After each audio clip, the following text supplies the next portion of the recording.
Our spirits live on in the whole of time, exist in many vessels through time. What I just experienced, was that me? Yes, that was your spirit. This is very... Excuse me. Some of this sounds quite like hypnosis. Is it not? This is a process of dehypnotization, if you will. Man is asleep. This process wakes him from his slumber. Would you care to submit yourself to processing? Look through the telescope, as my friend said. Well, perhaps another time. Do your past failures bother you? No. Do your past failures in life? No. Is your life a struggle? No.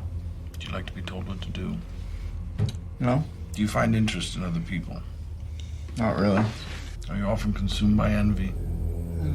You mean like jealousy? Like jealousy, yeah. Oh, well, yeah, I don't like someone else's hands on my girls. I don't like to think about that. It makes me sick. Are you scientific in your thought? Yes. Are you concerned with the impression you make? I don't understand. Yes, you do.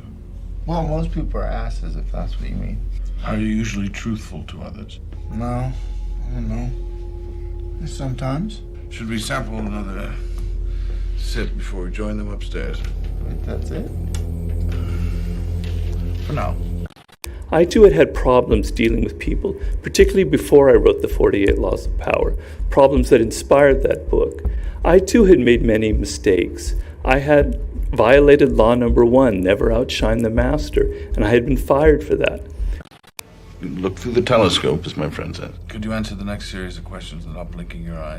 Answer as quickly as you can. Sure. If you blink, we go back to the start. You blinked. Do you often think about how inconsequential you are? No. Do you believe that God will save you from your own ridiculousness? No. Have you ever had intercourse with someone inside your family? Yes. Who? My auntie. Have you killed anyone? No. Have you killed anyone? No. How many times did you have intercourse with your aunt? 3 times. Would you like to have intercourse with her again? No. You blinked. You've also said that these methods, cause methods, can cure leukemia. In being able to access past lives, we are able to treat illnesses that may have started back thousands, even trillions of years. Trillions. The Earth is not understood to be more than a few billion years old. Well, even the smartest of our current scientists can be fooled, yes?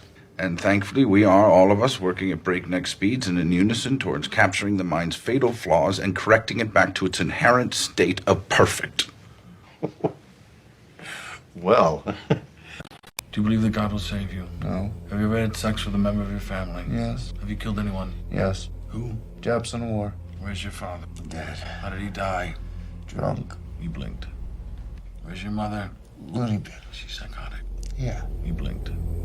How did you come to have sex with your auntie? I was drunk and she looked good. And you did it again and again? Yes. If you were locked in a room for the rest of your life, who would be in there with you? Doris. Whose Doris? Best girl I ever met. Girl I'm gonna marry one day.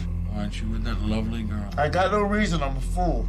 Do you love Doris? Yes. Is she the love of your life? Yes, sir. Why aren't you with her? I don't know. Yes, you do. Tell me why you're not with her if you love her so much. I told her I'd come back and I never went back, and now I gotta get back to her. Why don't you go back? I don't know. Why don't you come I don't know! Close your eyes. You blinked. You did it again and again. And about 7 years ago, I decided to set out on a quest. I was going to try to get at the root of all of these problems that these people had and that I had.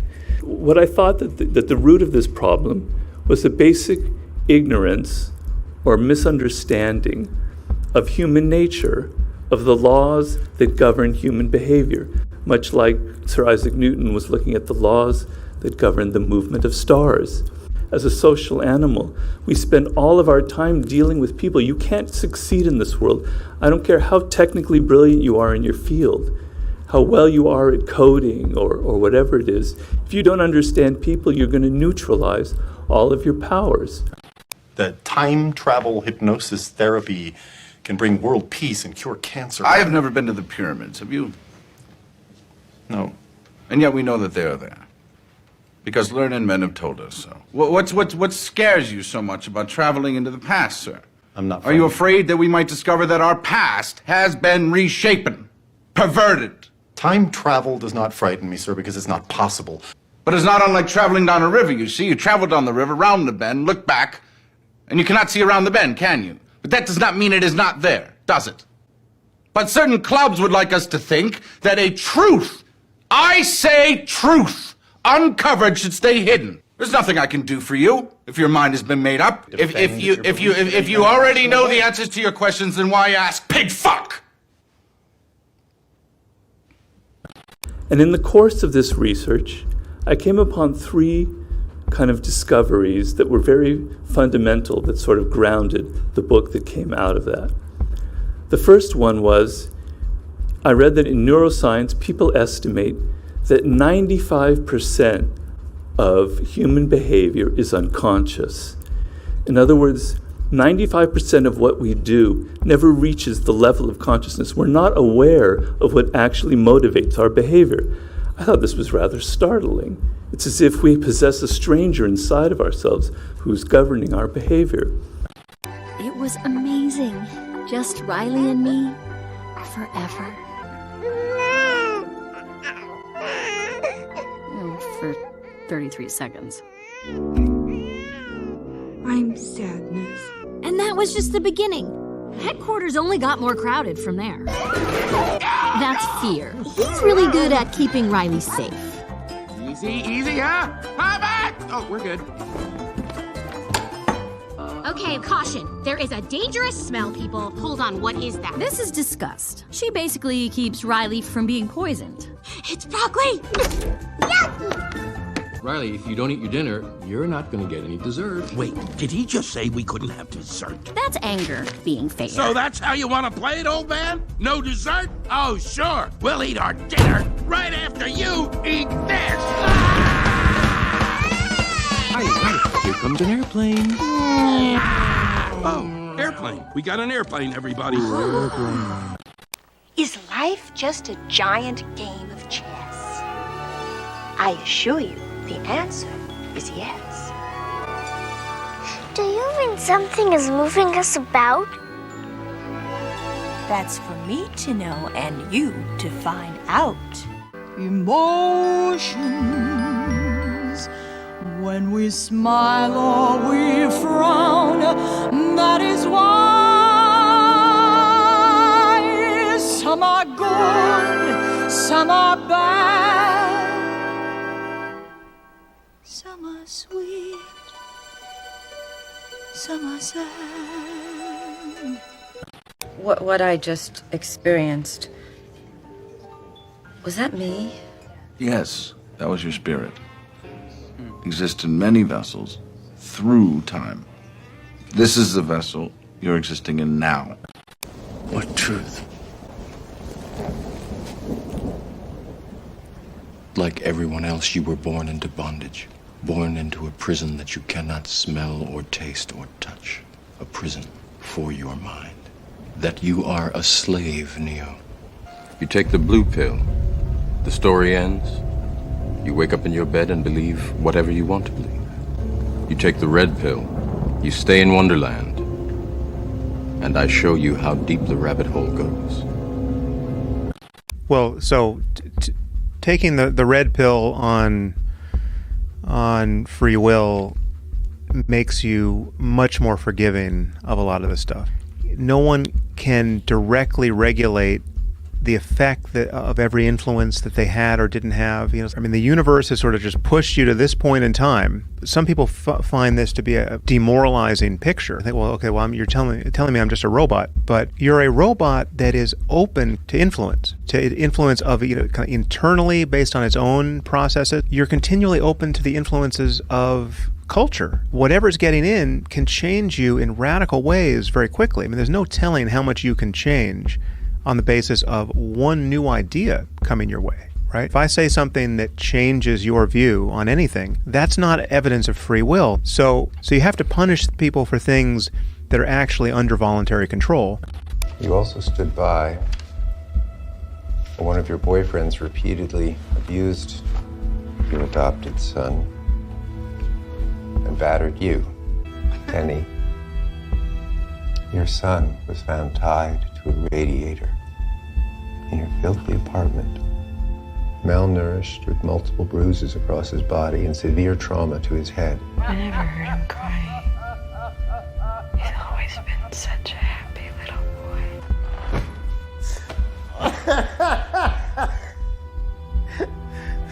The moment we really understand human evil at the level of the brain, the moment we understand psychopathy, once we understand psychopathy as a neurological condition that's governed by genes and environment, psychopathy becomes a disease, right? It becomes an injury syndrome, right?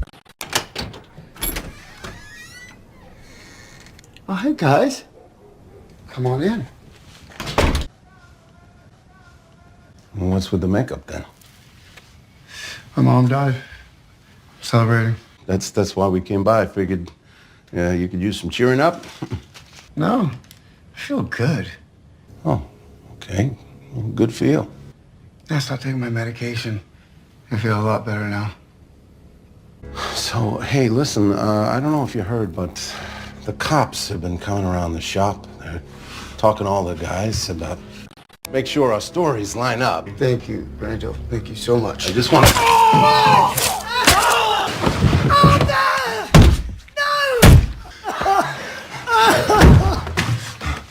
Why would you do that? Did you watch the Murray Franklin show? I'm gonna be on tonight. It's fucking crazy, isn't it? Me on the telly. What? Fuck off then. What? That we can fix. In the presence of that breakthrough, we will feel very differently about that species of human evil. What do you get? I don't think so. When you cross a mentally ill loner with a society that abandons him and treats him like trash! Call the police, I'll Gene. tell you what you get! Call the police. You get what you fucking deserve! There are people who, when they're adults, are quintessentially evil. But if you just walk back their timeline, you recognize that at a certain, they were 4 years old at one point, who was destined to become this terrible person. So at what point, where's the bright line that says, okay, here's the point where it's appropriate to just hate this person and feel no compassion?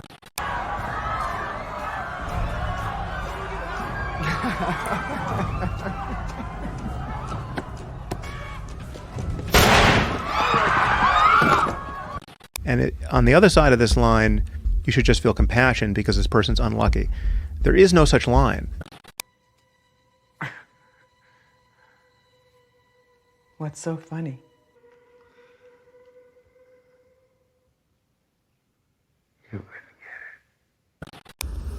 The second fact I uncovered was that there are many kind of forces that came from our evolution hundreds of thousands and millions of years ago that are wired into our brains and how we operate. And a lot of these things came about evolutionarily for very adaptive purposes for where we were 500,000 years ago, but that don't have much purpose for where we are right now in the 21st century. These elemental forces that are very primitive, I call human nature. These are the forces that basically determine a lot of what we do. And so much of this very primitive stuff is actually intersecting us in the 21st century and determining a lot of the problems that we're encountering now. What scares you so much about traveling into the past, sir? Time travel hypnosis therapy. I'm not. Are you afraid that we might discover that our past has been reshapen, perverted? Time travel does not frighten me, sir, because it's not possible.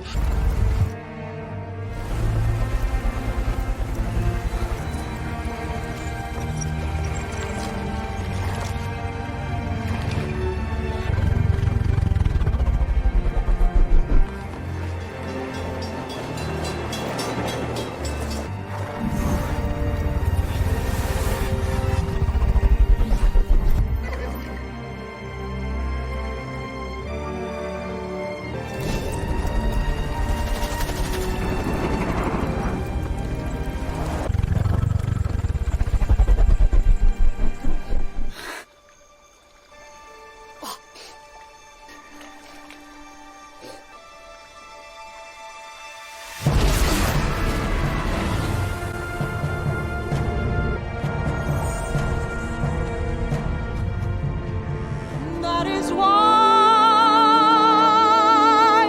some are good, some are bad, some are sweet, some are sad. The third thing I discovered is that basically the human brain that all of us possess is remarkably similar, each of us. In other words, there's very little difference between the brain you possess and somebody in some other country who's had a different cultural background. And the reason is that we all evolved from the same origins, the same source, hundreds of thousands of years ago, well before the spreading out of humans all around the globe. So the qualities, these forces that I'm talking about here now about human nature, they are within all of us. They are governing all of our behavior. Nobody is excepted from this, from these laws. It was making me understand myself in a way that was making me a little bit uncomfortable.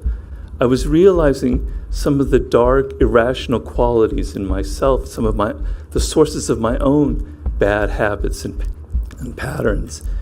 It was also making me very aware of the things that I was observing in the people around me. And I started to sense that there's incredible power in this knowledge, that it can help me break these habits and it can help me get along with people on a much higher level. At the time that I was writing this book, a lot of strange things were going on. There was the Bitcoin craze. There was the whole transformation of social media into this giant feeding ground for trolls, etc. Hey, welcome to F8, okay? We're gonna change the universe! I say that every year. All right, I want to start by focusing on some key issues, okay? The first is the importance of authentic identity. I am Mark Zuckerberg. And under this sweatshirt are rock solid, cut and greased abs. Yeah. We've continued to expand throughout the world to the point that honestly, we just stopped counting you guys. More people than the population of Europe. It's even more people than claim they came up with Facebook. Burn! But how many, you ask? Who cares? Don't ask so many questions. I mean, MySpace asked a lot of questions, and I chloroformed it, drove it out to the desert, and put a bullet in the back of its skull. Kidding. Not kidding. But it's clear now that we didn't do enough to prevent these tools from being used for harm as well. And that goes for fake news, for foreign interference in elections, and hate speech, as well as developers and data privacy. And it was my mistake, and I'm sorry. We are proud of how that free and open exchange has been weaponized and used to distract and divide people and our nation. Abuse, harassment, troll armies, propaganda through bots and human coordination, misinformation campaigns, and divisive filter bubbles. That's not a healthy public square. A new president was elected, and the kind of tribalism in our politics and the heated nature of it. And I thought, what I was uncovering in this stuff about human nature is explaining in many ways all of the stuff that I was witnessing. And the only way to escape that is to understand these laws, to understand what is really going on.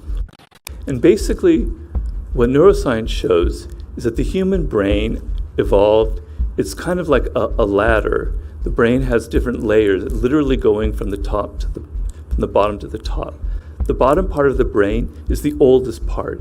It is where the autonomic functions that govern our hormones, etc. You move up, and then there's the limbic system that governs our emotions. And then at the very top is the frontal neocortex that developed very recently. It's where our language and our reasoning powers came from. And what this means is that these two parts of the brain, emotions and reasoning, are not in the same area. They're separated by other layers, and they don't communicate with each other. So emotions are a very, very ancient system. The other thing is, we have no access to the source of our emotions.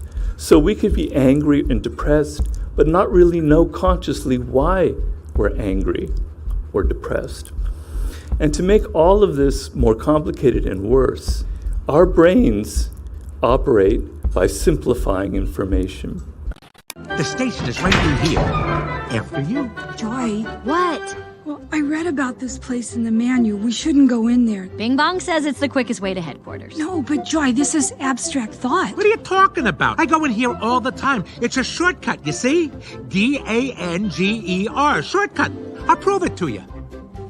Look at me. I'm closer to the station because I'm taking the shortcut. Let's go around. This way. Almost there. If you want to walk the long way, go for it. But Riley needs to be happy. I'm not missing that train. Bing Bong knows what he's doing. He's part dolphin. They're very smart. Well, I guess. Yeah. Did you hear the podcast I had the other day with Jamie Kilstein? Yes. And it's not poetry, it's comedy. It's stand-up now. Do that one joke. Do that one joke about gay rights. Do you want to stand? Ron, would you like me to stand or sit You or just sit right where you cool. are, so you can't get away if it sucks. Sure. To every heterosexual, mentally abusive, closet racist, fast food feeding, let your kid run around a mall like a psychopath parent. What I tell you, you'll be at headquarters in no time. Hey, would you look at that? Whoa. What's happening? No, they turned it on. Never seen this before. My face! My beautiful face! Oh. What is going on? We're abstracting. There are 4 stages. This is the first. Non-objective fragmentation. All right, do not panic. What is important is that we all stay together. We're in the second stage. We're deconstructing. I can't feel my legs. Why do you have like 9 fucking kids, yet you say that gay folk can't adopt because it might screw the child up, and I know. America thinks that every time a gay couple adopts a child, it forces otherwise straight and homophobic Pastor Ted Haggard to hire a gay male prostitute and engage in a week-long meth-induced fuck spree. I know. We gotta get out of here before we're nothing but shape and color. We'll get stuck here forever. Doug, why do we come in here? I told you, it's a shortcut. The train. Oh no, we're 2-dimensional. That's stage 3. We're getting nowhere. Depth. I'm lacking depth. You give me one valid argument besides, but God made Adam and Eve and not Adam and Steve. Really? Because by the looks of it, Adam and Eve fucked up big time, and maybe Adam should have explored other options.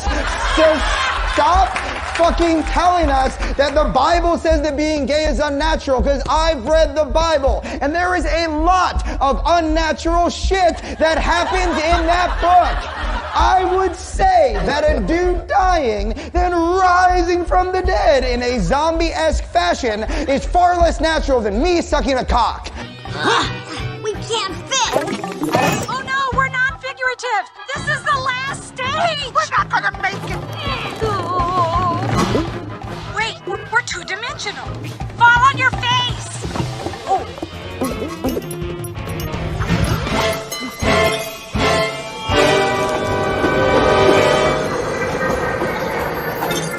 Stop! Oh, no! You said there was a shortcut. I did, but wow, we should not have gone in there. That was dangerous. They really should put up a sign. So can you tell us about this look? When we spoke earlier, you mentioned that this look is not a political statement. Is that right? That's right, Mary. I'm not political. I'm just trying to make people laugh. And I just wish that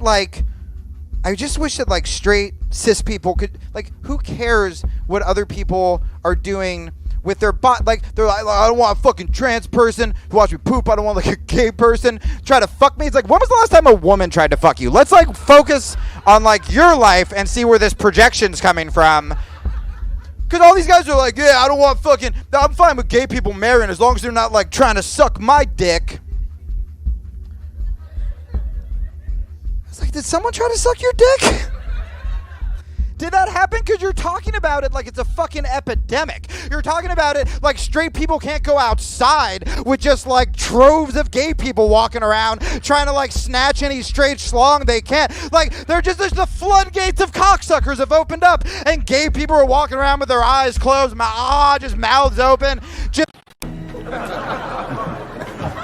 It's got a book.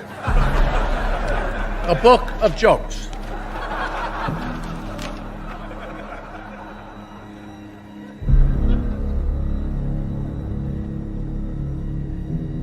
Take your time. Got all night.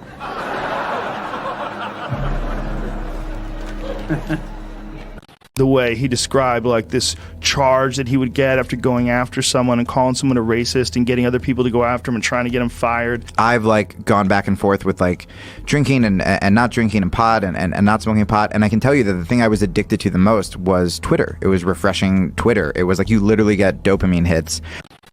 The short-term dopamine-driven feedback loops that we have created are destroying how society works.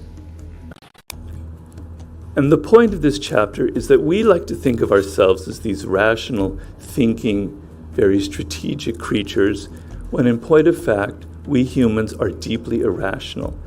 You know, a lot of times I would feel like a failure. Like that's really where the progressive, I mean, I still hold a lot of progressive ideas, but that's when I went from comic to political.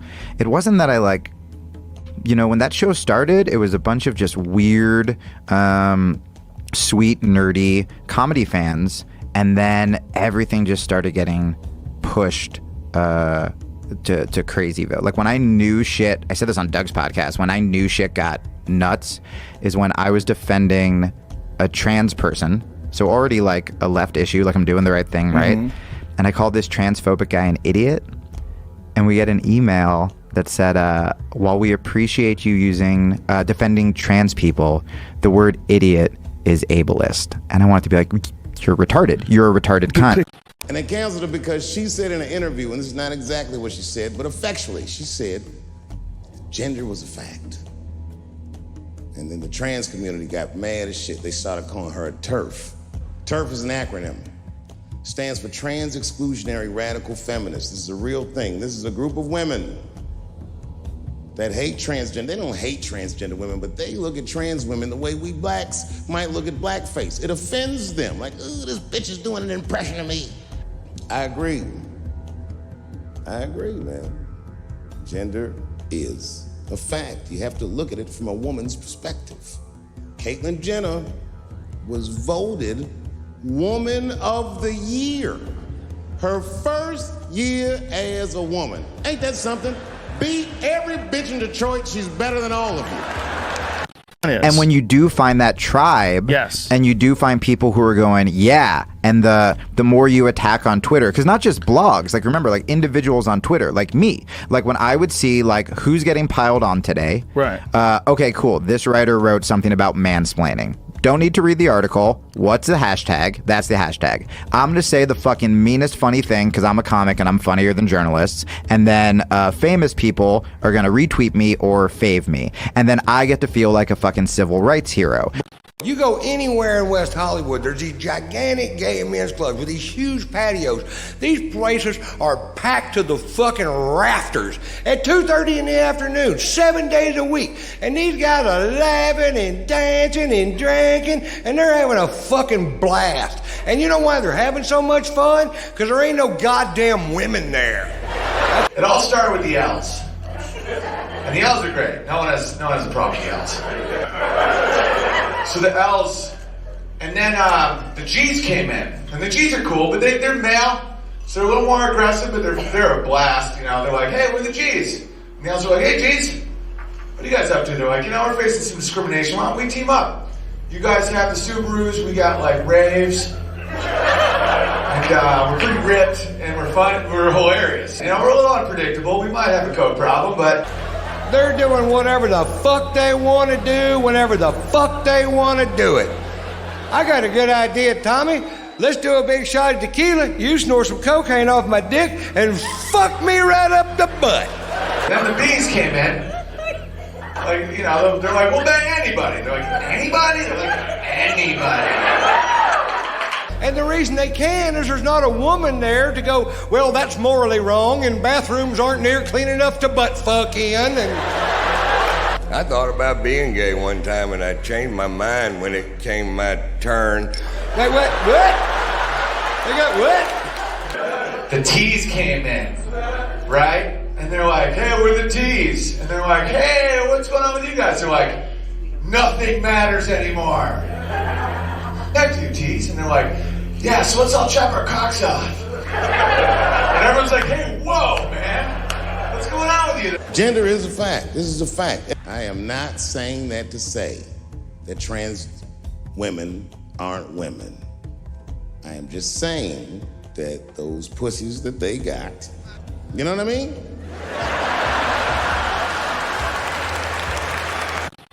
Our spirits live on in the whole of time, exist in many vessels through time.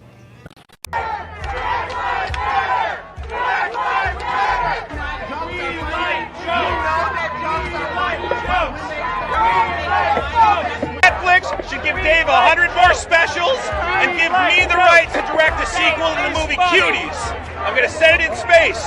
Cuties 2. It's called Cuties, and critics are saying it sexualizes young girls. It's really sparked outrage and calls for a boycott. Social media erupted in outrage with the hashtag Cancel Netflix. It's frankly disgusting. They are making money by selling the sexual exploitation of young kids, and so I asked the Attorney General to investigate them because federal law makes it a crime. It is a felony to distribute child pornography. I talked about tons of embarrassing shit, but this right here is on a whole nother level, and it's genuinely painful for me to say this, but I've fucking sinned. I tried to watch Cuties. I say tried to watch because I only got through about 30 minutes before I turned it off. It is beyond repulsive. It is absolutely disgusting. The fact that Cuties is on Netflix is nothing shy of a crime, in my opinion. It is actual softcore child porn. Turning now to another story, we've been covering the Democrats' effort to label concerned parents at school board meetings across the country as domestic terrorists, and yet I know DOJ and its components are key to the Biden administration's national strategy for countering violent extremism.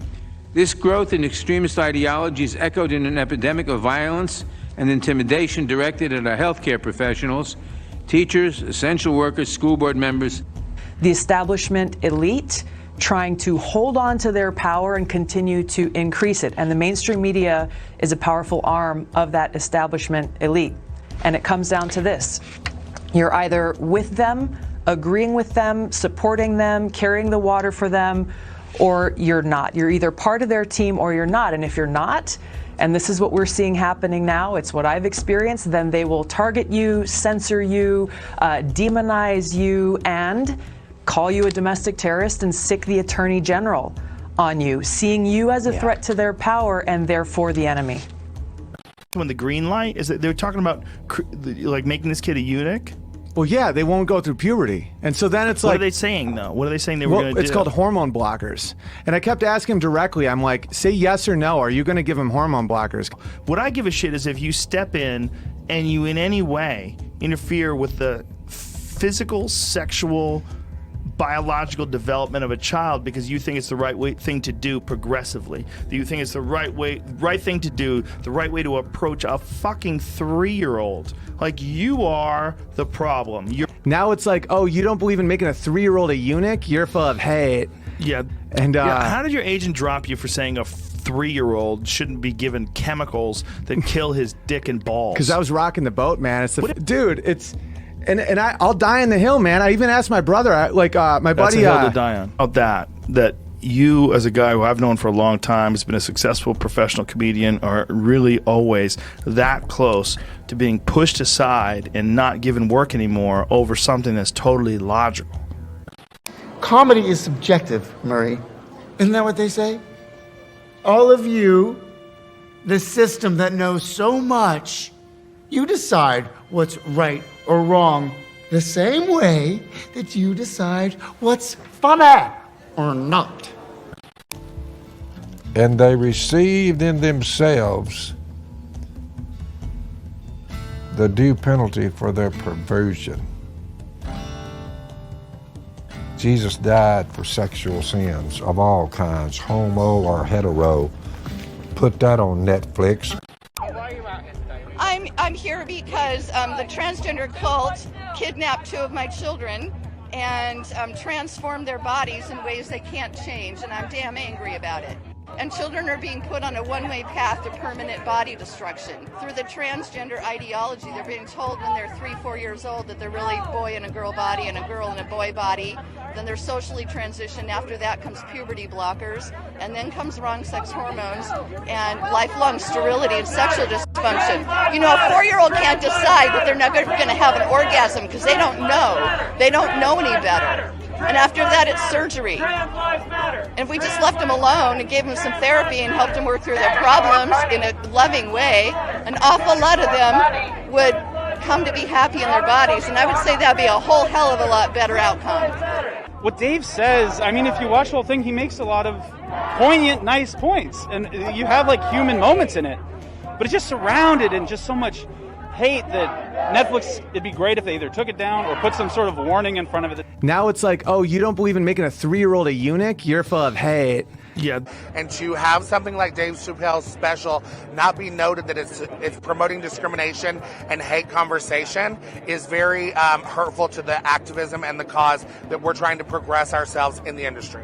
I think the message that many people expect for us to deliver today is one around why it's important to cancel Dave Chappelle. And so I want to make it very clear that this isn't an instance of cancel culture, because I've invited Dave Chappelle to have transformative dialogue with us on multiple occasions, and he has made it clear that it is not of interest to him. So Everyone I know from that community has been nothing but loving and supporting.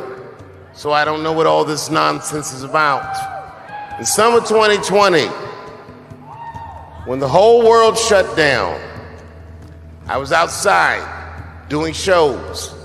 My neighbor had a cornfield and he let me throw shows there, and people came from all over the country. Some people came from around the world to see those shows.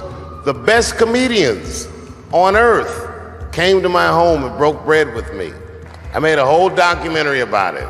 It's called 846, and it dealt with the murder of George Floyd. This film that I made was invited to every film festival in the United States, and some of those invitations I accepted. They began disinviting me from these film festivals. Not a film company, not a movie studio, not a film festival, nobody will touch this film. Thank God for Ted Sarandos and Netflix. He's the only one that didn't cancel me yet. To the transgender community, I am more than willing to give you an audience, but you will not summon me. I am not bending to anybody's demand. And if you want to meet with me, I'd be more than willing to, but I have some conditions. First of all, you cannot come if you have not watched my special from beginning to end. You must come to a place of my choosing and a time of my choosing. And thirdly, you must admit that Hannah Gadsby is not funny. Have you killed anyone? No. How many times did you have intercourse with your aunt? 3 times. Would you like to have intercourse with her again? No. You blinked.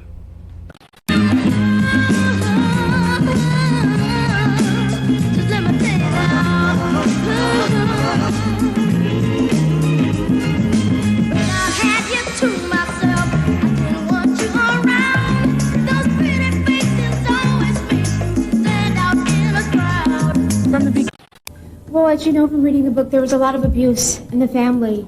There was not only physical and emotional abuse, but there was also sexual abuse. And I think this is something that needs to be addressed to the world, to the public, to let people know that sexual abuse is wrong, and we should put a stop to it. Well, I didn't have it that hard, because he used me as the example. It was like, do it like Michael. You know, and he practiced us with a belt in his hand. And if you miss a step, expect to be, and he would tear you up if you missed. Your son Michael said in a recent interview that he was frightened of you. He says that he was so frightened of you sometimes that he would be sick. Is that true? Well, I just knew about that when I heard him mention that on TV on Oprah Winfrey show. I didn't know anything about him being sick, but regurgitating. But if he did regurgitate it, he regurgitated all the way to the bank, you know.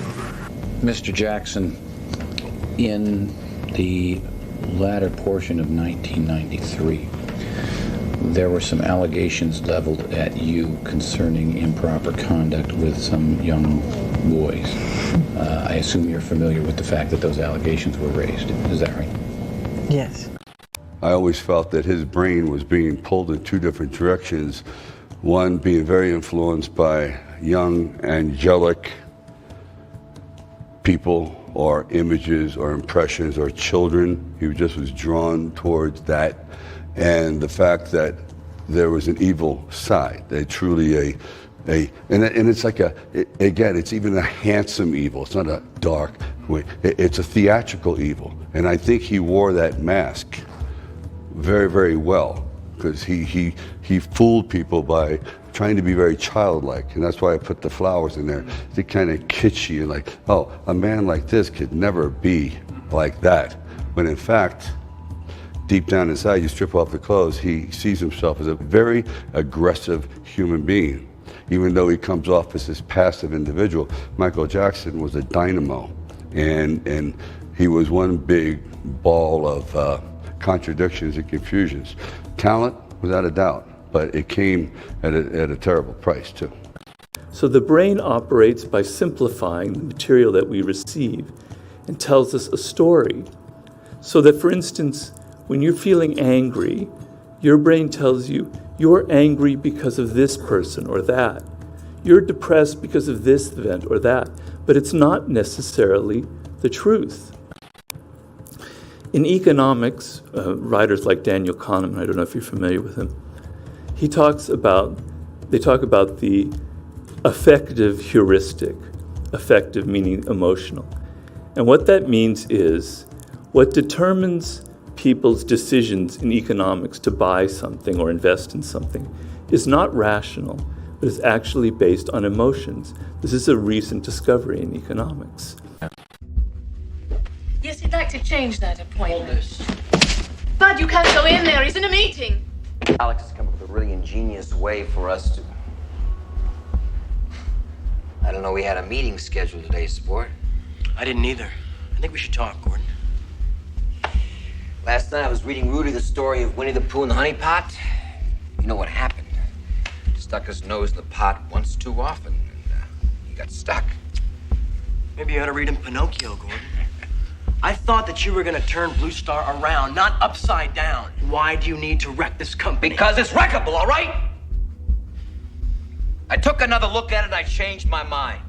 If these people lose their jobs, they got nowhere to go. My father has worked there for 24 years. I gave him my word. It's all about bucks, kid. The rest is conversation. Hey, buddy, you're still going to be president, all right?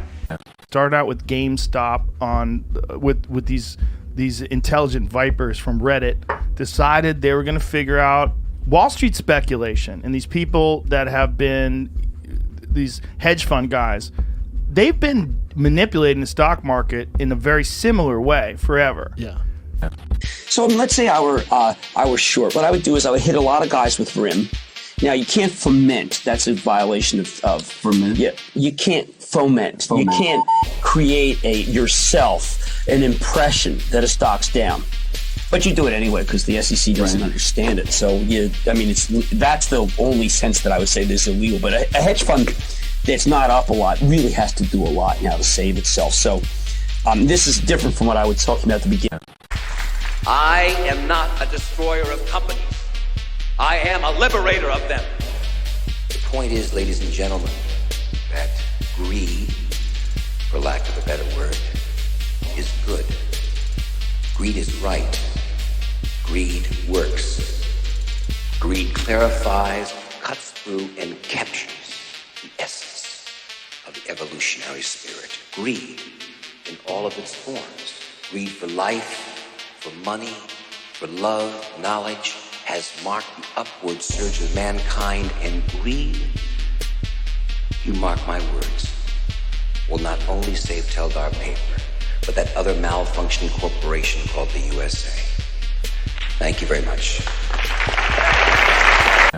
Another stock that a lot of people are focused on right now seems to be Apple. Yeah, Apple's very important to spread the rumor that that both Verizon and AT&T have decided they don't like the phone. What's important when you're in that hedge fund mode is to not do anything remotely truthful.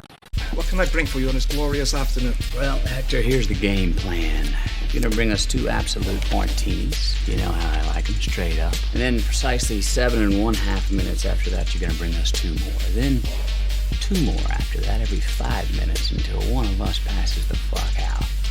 Mr. Hanna, you're able to do drugs during the day and still function, still do your job. Well, how the fuck else would you do this job? Cocaine and hookers, my friend. Right. Because the truth is so against your view that it's important to create a new truth to develop a fiction. And the fiction is developed by almost anybody who's down like 2% to up 6% here. I mean, that's a fabulous thing. The great thing about the market is it has nothing to do with the actual stocks. Right. Number 1 rule of Wall Street. Nobody, I don't care if you're Warren Buffett or if you're Jimmy Buffett, nobody knows if the stock is going to go up, down, sideways, or in fucking circles. Least of all stockbrokers. Right? It's all a fugazi. You know what a fugazi is? Fugazi, it's fake. Yeah, fugazi, it's a wazi, it's a woozy, it's a... Now, look, over maybe 2 weeks from now, the buyers will come to their senses and realize that everything that they heard was a lie. But then again, Fannie Mae lied about their earnings for $6 billion. So, right, and Bristol Myers lied. It's just fiction and fiction and fiction. And stay with me. We don't create shit. We don't build anything. No. So if you got a client who bought stock at 8 and it now sits at 16, he's all fucking happy. He wants to cash in, liquidate, take his fucking money and run home. You don't let him do that, because that would make it real. Right. No, what do? You get another brilliant idea, a special idea, another situation, another stock to reinvest his earnings and then some. And he will every single time, because they're fucking addicted. What I would hope people would do, but I have been unsuccessful doing this in the vast majority of the time that I've worked here, and worked here for 10 years, is to be able to convince people that I am not the anomaly. I am the way professionals trade. I was schooled by professionals, I was taught by professionals, and this is the way professionals trade. And why you don't know that is because no one else is going to be fool enough to tell people. Get really good at it, you'll fucking be stroking it, you'll be thinking about money. Second key to success in this racket is this little baby right here. It's called cocaine. You know, I understand you want to make finance entertaining, but it's not a game. Don't you want guys like me who have been in it to show the shenanigans? What else can I do? You knew what the banks were doing, and yet were touting it for months and months. And so now to pretend that this was some sort of crazy, once-in-a-lifetime tsunami that nobody could have seen coming is disingenuous at best and criminal at worst. I want kangaroo courts for these guys. I really do. I want indictments. We've not seen any indictments. Where's the indictments for AIG? Come on.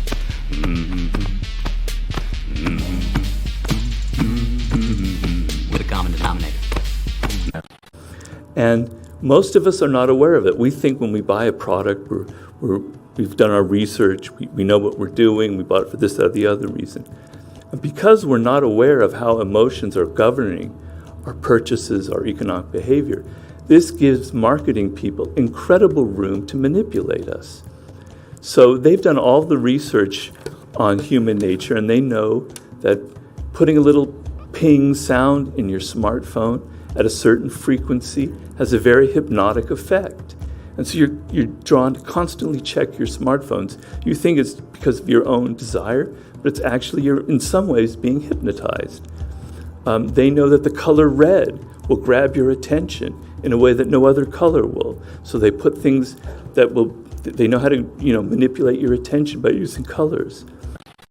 And I think that the inventors, creators, and it's me, it's Mark, it's the Kevin Systrom at Instagram, it's all of these people, understood this consciously, and we did it anyway.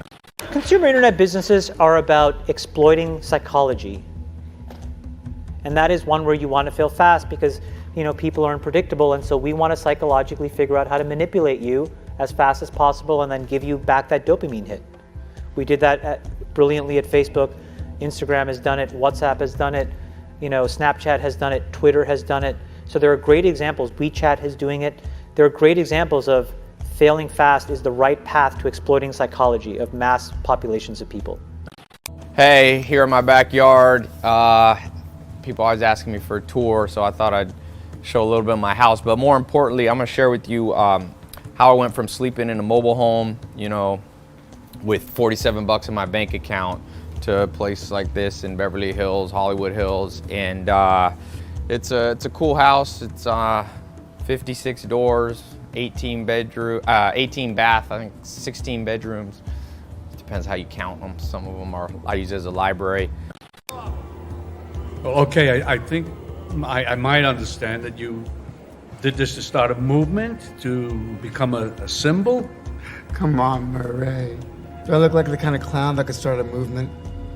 I killed those guys because they were awful. Everybody is awful these days. It's enough to make anyone crazy. I feel tremendous guilt. I think we all knew in the back of our minds, even though we feigned this whole line of like, there probably aren't any really bad unintended consequences.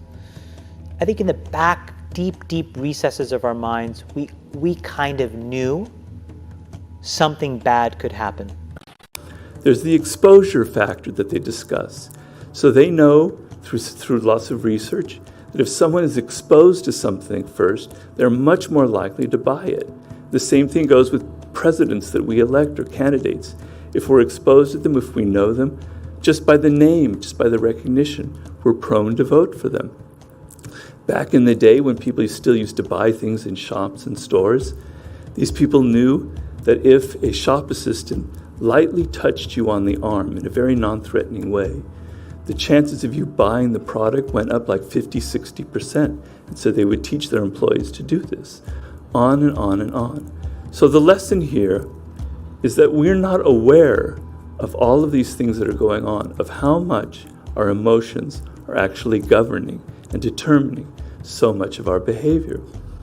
And the solution that I give in my book, the solution for us humans to actually become rational, like we imagine ourselves to be, is to become aware of this phenomenon. First, to not think that you're rational, to see the process. So it's not easy, but when you're feeling anger or you're feeling depressed, don't just act on it and mope or lash out, but why? Ask yourself why. What is going on here? Could there be something else going on that I'm not really thinking of? Is there something deeper going on? And just you may not get to the answer, you may not uncover that thing that in your early childhood, but just in asking that question, you're going to create a little bit of space between the signal you're getting from your brain and your reaction. And that space, that time, that 10 minutes, that 1 hour that you don't react is actually what's going to make you a more rational person in the long run. You'll be able to question, well, why am I really interested in buying this product? Is it because I'm being manipulated, or is it something that I really need? Edward L. Bernays, you're the father of public relations. I was a member of the United States Committee on Public Information in World War I, and I worked with the committee to make this, the war to end all wars, which was Wilson's idea, and the war to make the world safe for democracy. And I found that ideas were weapons and were even more effective than bullets. And I found out that one action that they might commit would destroy whatever reputation had been built up through public visibility. If a politician called somebody a Pollock or a chink, as I remember somebody did some years ago, they would lose their place in a democratic society. The allegation that important legislators in defeating the Nunes plan in the basement said, quote, "We already have a nigger mayor and we don't need any more nigger big shots." And that little girl was me. So I will tell you that on this subject, it cannot be an intellectual debate among Democrats. We have to take it seriously.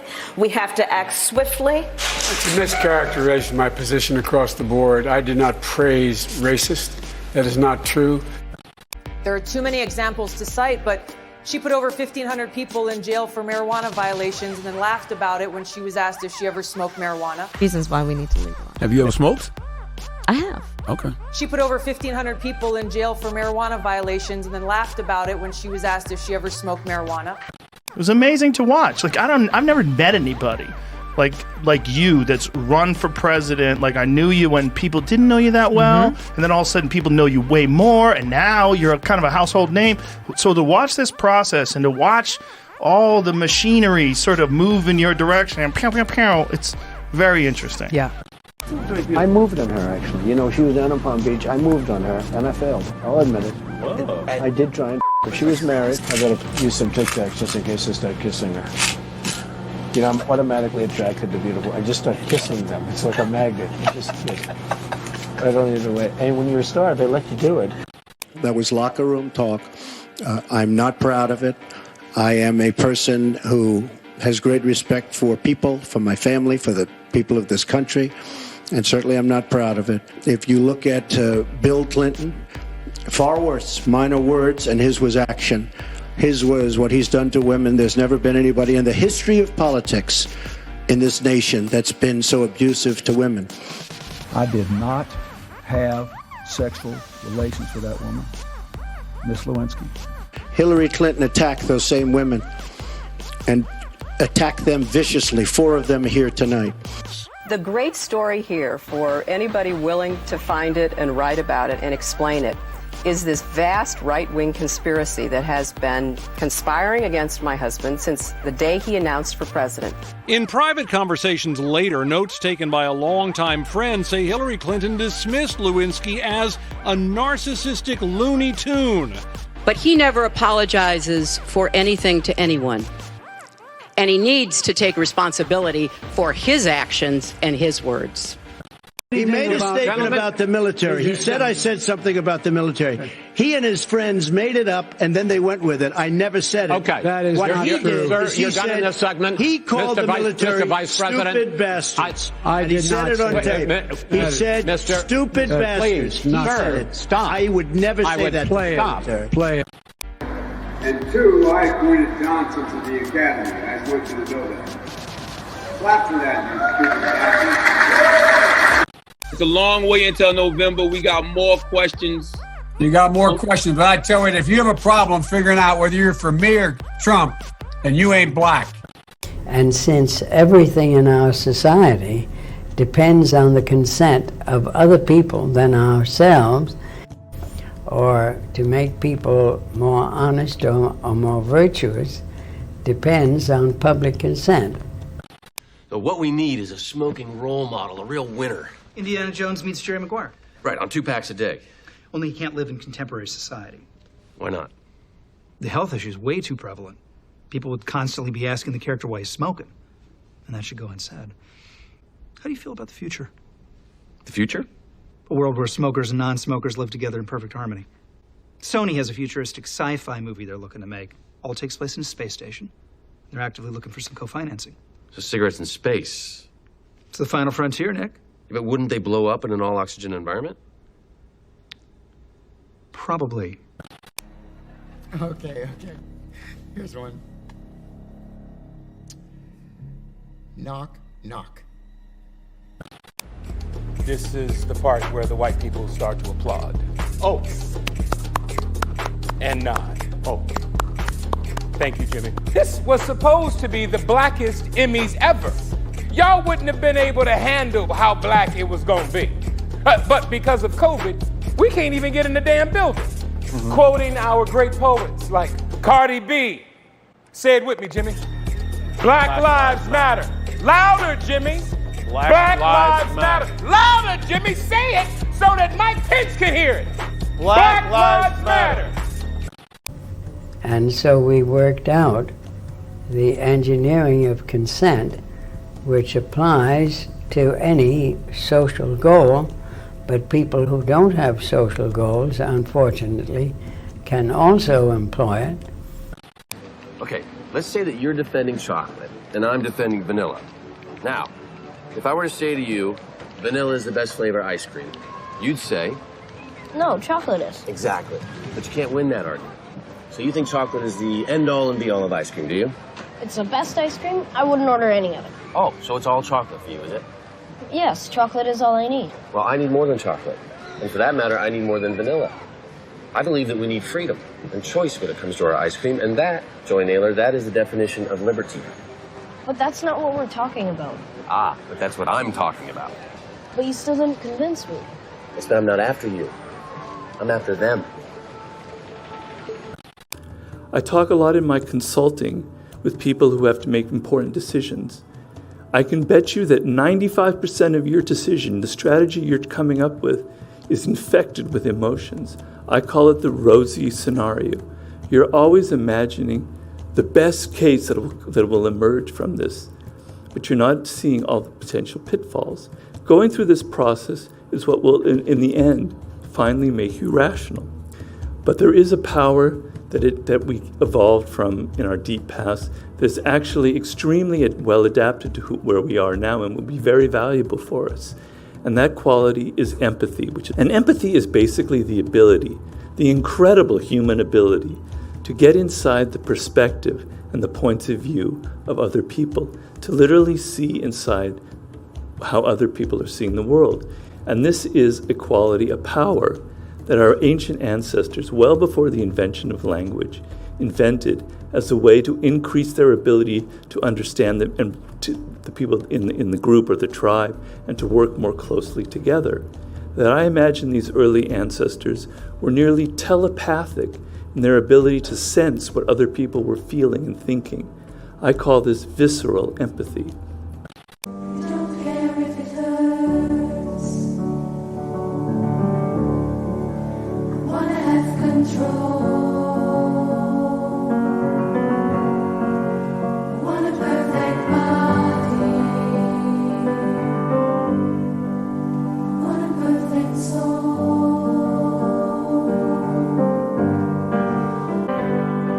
Something substantial in order to get the attention of the clubs. Why? Because they're exclusive and fun, and they lead to a better life.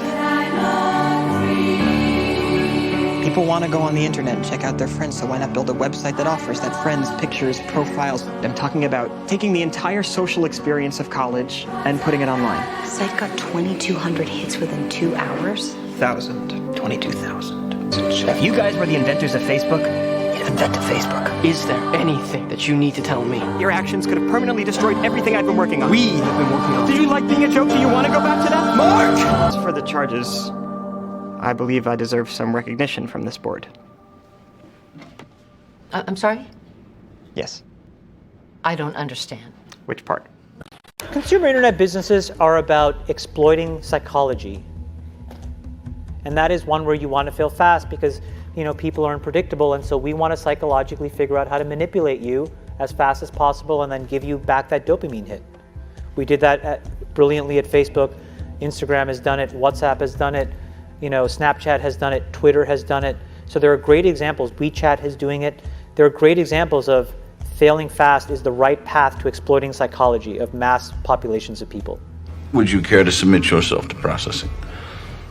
Look through the telescope, as my friend said. So, big story in the Wall Street Journal this week about Facebook. It was about how they changed their algorithm. I'm always thinking, how much do our robot overlords really control us? Because honestly, I feel like a fucking hamster. Yeah. Like, they changed an algorithm and people acted completely differently. Yep. What was the algorithm and what was the change? So they made a change that basically said the things that generate the most, what they called meaningful social interaction, which was actually just code for what generated the largest arguments. Which is the way that it makes political parties more negative. People focus on the posts on Facebook, but it's the comments, whatever generated the most big, long comment threads, that stuff got shot to the top. And what that resulted in was a basically rewarding political parties for being more negative. So it's the anger. It's the anger. It's the outrage. The anger and outrage that gets the eyeballs. But we humans have another quality that kind of counters this and renders this power that we all possess, kind of neutralizes that. And this quality is our self-absorption, our latent narcissism. And this quality isn't something that's necessarily wired into our brains, but comes about because of how we're raised, how we're socialized. I'm trying to make the point that we are all somewhat narcissistic, that we're all on that spectrum. The origins of narcissism, quite simply, are that we humans spend an inordinate amount of time being raised by our parents, much longer than any other animal. But a point is inevitably reached in this process where that attention slackens and the parent distances themselves from us. And it's very emotionally disturbing. We feel like we're not getting any more love or attention from our parents. And the solution that most people create in this is to create a self-image that they can retreat to, that they can love and esteem. And so that in these moments when parents aren't giving us love and attention and recognition, we can withdraw into ourselves and feel that we are worthy, that we are okay, that we can love ourselves. Like a company is essentially a cybernetic collective of people and machines. We're all collectively programming the AI, all the humans that connect to it are one giant cybernetic collective. This is also true of Facebook and Twitter and all these social networks. But the AI is informed, strangely, by the human limbic system, in large part our id writ large. $1 trillion market cap company with the most powerful supercomputer in the world pointing an AI at your brain being like, what's the next fault line in society that will maximally outrage your limbic system? And whatever that answer to that question is, and it's using trillions of dollars of compute power to figure that out, it puts that at the center of attention for the entire world. If you already know the answers to your questions, then why ask pig fuck? The more limbic resonance, the more engagement. I try to convince people to slow down AI, to regulate AI. This was futile. I tried for years. This seems like a scene in a movie where the robots are going to fucking take over and you're freaking me out. Nobody listened. Nobody listened. No one. And this self-love operates as a kind of thermostat. So when we're feeling depressed or not recognized, it kind of raises our moods up so we don't fall too deeply down into this depression. And what's part of this self-love is that we pour a lot of libidinal love energy, desire, into this self that we create. We become fascinated with our own tastes, our own desires of who we are. And then we go searching for other people who are similar to us. And people have noticed in studies that we tend to fall in love with people who either look like us or have very similar ideas or values to us, so that we're attracted and drawn to people who reflect who we are, which is another aspect of our narcissism. Magic mirror on the wall, who is the fairest one of all? Famed is thy beauty, Majesty, but hold, a lovely maid I see. Rags cannot hide her gentle grace, she is more fair than thee. Alas for her, Snow White. Now, obviously, there are people who fall deeper into this, types that I call deep or toxic narcissists. And what happens with them is they never develop that inner thermostat. Because something was broken in their relationship with their parents, they were never able to develop enough self-love. Who are you? Never lost a case. Why? Why do you think? Because you're so fucking good. Yeah? But why? What did you do? You put that lying bitch on the stand. You brought me in. You put me there. You made her lie. I don't do that, Kevin. That day on the subway, what did I say to you? What were my words to you? Maybe it was your time to lose. Lose? I don't lose. I win. I win. I'm a lawyer. That's my job. That's what I do. I rest my case. Vanity is definitely my favorite sin. Kevin, it's so basic. Self-love. The all-natural opiate. You know, it's not that you didn't care for Mary Ann, Kevin. It's just that you were a little bit more involved with someone else. Yourself. You're right. I did it all. I let him go. And so the only way they can get that feeling, that sense of self-worth and recognition when they start getting lower, when things aren't going well, is to act out and get attention from other people instead of from themselves. So they become dramatic, and they kind of know how to get attention when they're children, etc. And so that's their only way of solving this kind of emptiness inside of themselves. And such people, such deep narcissists, can actually go pretty far in life, because as children, they developed a lot of flair and charisma. And if they're talented, they can become leaders, they can become CEOs of businesses because of this kind of charisma that they have. But then they hit a wall because they always need more and more and more attention. They're not really paying, they really don't know understand the people they're dealing with because they're using them as objects for their own benefit. And they can't learn from their mistakes, because for a deep narcissist to admit that they have made a mistake is too painful. So even though they can become the CEO of an enormous tech company, and I'm not going to name names here, they're inevitably going to hit a wall because of this. Rogan has said young, healthy people don't need to get vaccinated. In his statement on social media, Rogan said he has taken several therapeutics to recover. Turns out I got COVID.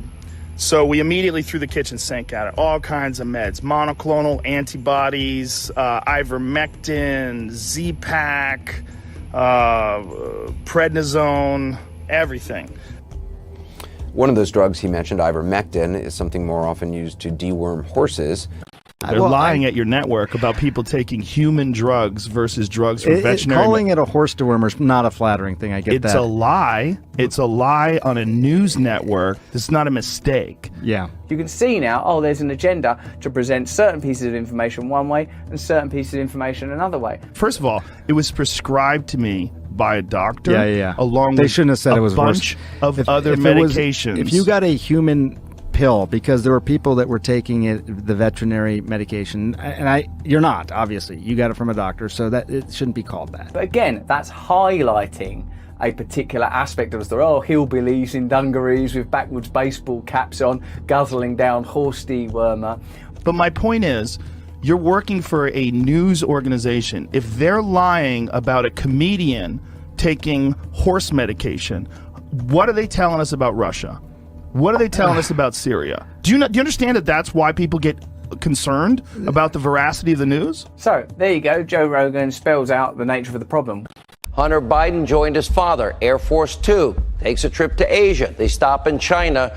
Literally less than 2 weeks later, Hunter Biden's company inked a $1 billion private equity deal with a subsidiary of the Chinese government's Bank of China. We were told to look at Joe Biden as the model of integrity. We all know about Joe's son, Hunter Biden. A corrupt Ukrainian oligarch put Hunter on the board of his gas company, even though he had no experience in Ukraine or in the energy sector. None. Yet he was paid millions to do nothing. He only had one qualification that mattered. He was the son of the man in charge of distributing U.S. aid to Ukraine. You didn't have any extensive knowledge about natural gas or Ukraine itself, though? No, but I think that I had as much knowledge as anybody else that was on the board, if not more. In the list that you gave me of the reasons why you're on that board, you did not list the fact that you were the son of the vice president. Of course, yeah, no. What role do you think that played? I think that it is impossible for me to be on any of the boards that I just mentioned without saying that I'm the son of the Vice President of the United States. Few months after Hunter Biden joined that corrupt company's board, the Obama-Biden State Department began doing business with them. Joe Biden, the Vice President of the United States, threatened to withhold aid to Ukraine unless that same prosecutor was fired. I said, I'm telling you, you're not getting $1 billion. I said, you're not getting $1 billion. I'm going to be leaving here. And I think it was, 6 hours? I looked, I said, I'm leaving in 6 hours. If the prosecutor's not fired, you're not getting the money. Oh, son of a bitch. Got fired. And they put in place someone who was solid. President Trump, and I you've have just... to respond to that. Please, because look, very quickly. there are 50 former national intelligence folks who said that what he's accusing me of is a Russian plan. They have said that this has all the 5 former heads of the CIA, both parties, say what he's saying is a bunch of garbage. Nobody believes it except his and his good friend Rudy Giuliani. You mean the laptop is now another Russia hoax? That's exactly what. Is this that's where you're exactly going? what. This is told. where he's going. The laptop is Russia, Gentlemen, Russia. I want to stay on the issue of race. You okay? have to be kidding. Here we Mr. go President, again with Russia. Putin, Russia hates Russia, Putin, Russia, Moscow, Russian, pro-Russian, the Russian,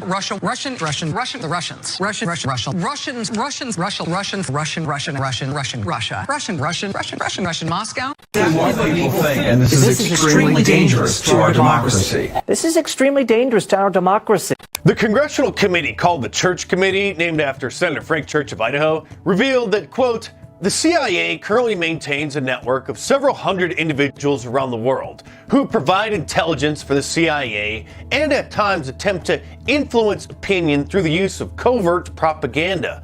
These individuals provide the CIA with direct access to a large number of newspapers and periodicals, scores of press services and news agencies, radio and television stations, commercial book publishers, and other foreign media outlets. After the Church Committee's report was completed, Rolling Stone magazine published an article written by Carl Bernstein, hot off his Watergate fame, naming some of the prominent journalists involved with Operation Mockingbird, who worked for the New York Times, the Washington Post, Newsweek, Time Magazine, the New York Herald Tribune, Miami News, and a whole bunch of other outlets.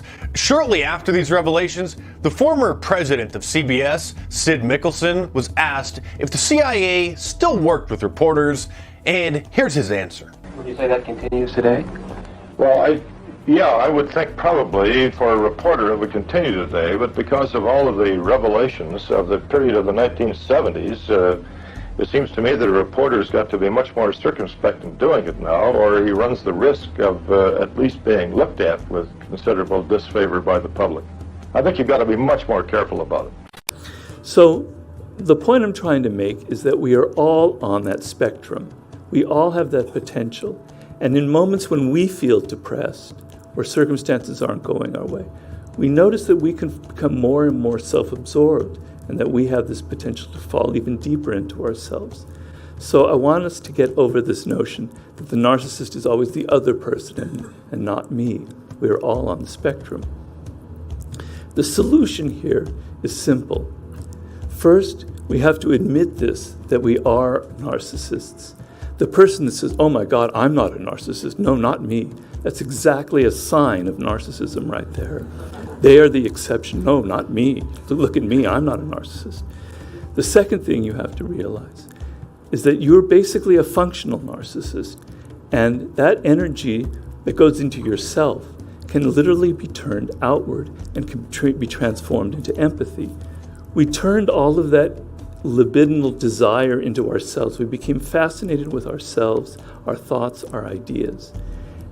We need to turn that outward into people that we're looking at.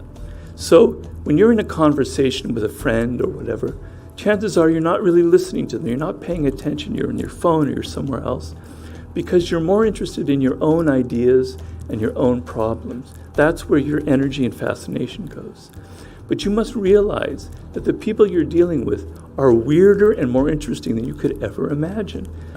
Rush Limbaugh analyzing the source material of the world, the New York Times, the Washington Post, CNN, ABC, CBS, and NBC, he was able to create for me a very vivid picture that the people who were allegedly objective and neutral reporters and journalists were the front line of the political battle.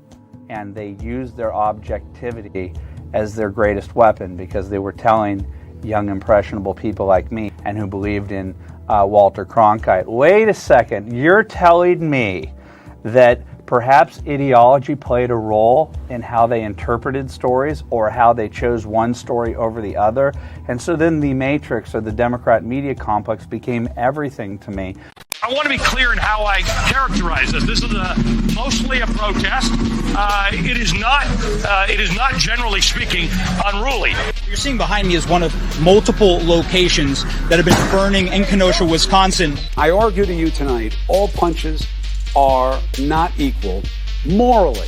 That ain't a riot, what we're seeing right now in Minneapolis. They are strictly principled anti-fascists, and they've taken a principled stand to stand against white supremacists and white nationalists wherever they may show up. It says it right in the name, Antifa, anti-fascism, which is what they were there fighting. Listen, there's no organization is perfect. There was some violence. Any reasonable person would say we shouldn't be destroying other people's property, but these are not reasonable times. But thank goodness for the looters, man. And please, show me where it says that protests are supposed to be polite and peaceful. I don't care that much about statues. Shouldn't that be done by a commission or the city council, not a mob in the middle of the night throwing it into the harbor? People will do what they do. Most of the major movements in American history have started at the grassroots level and at some point have turned into direct conflict with American government.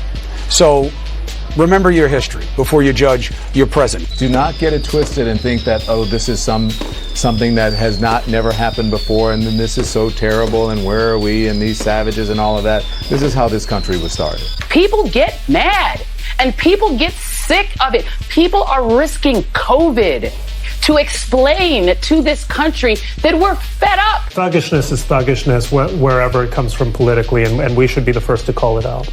I disagree.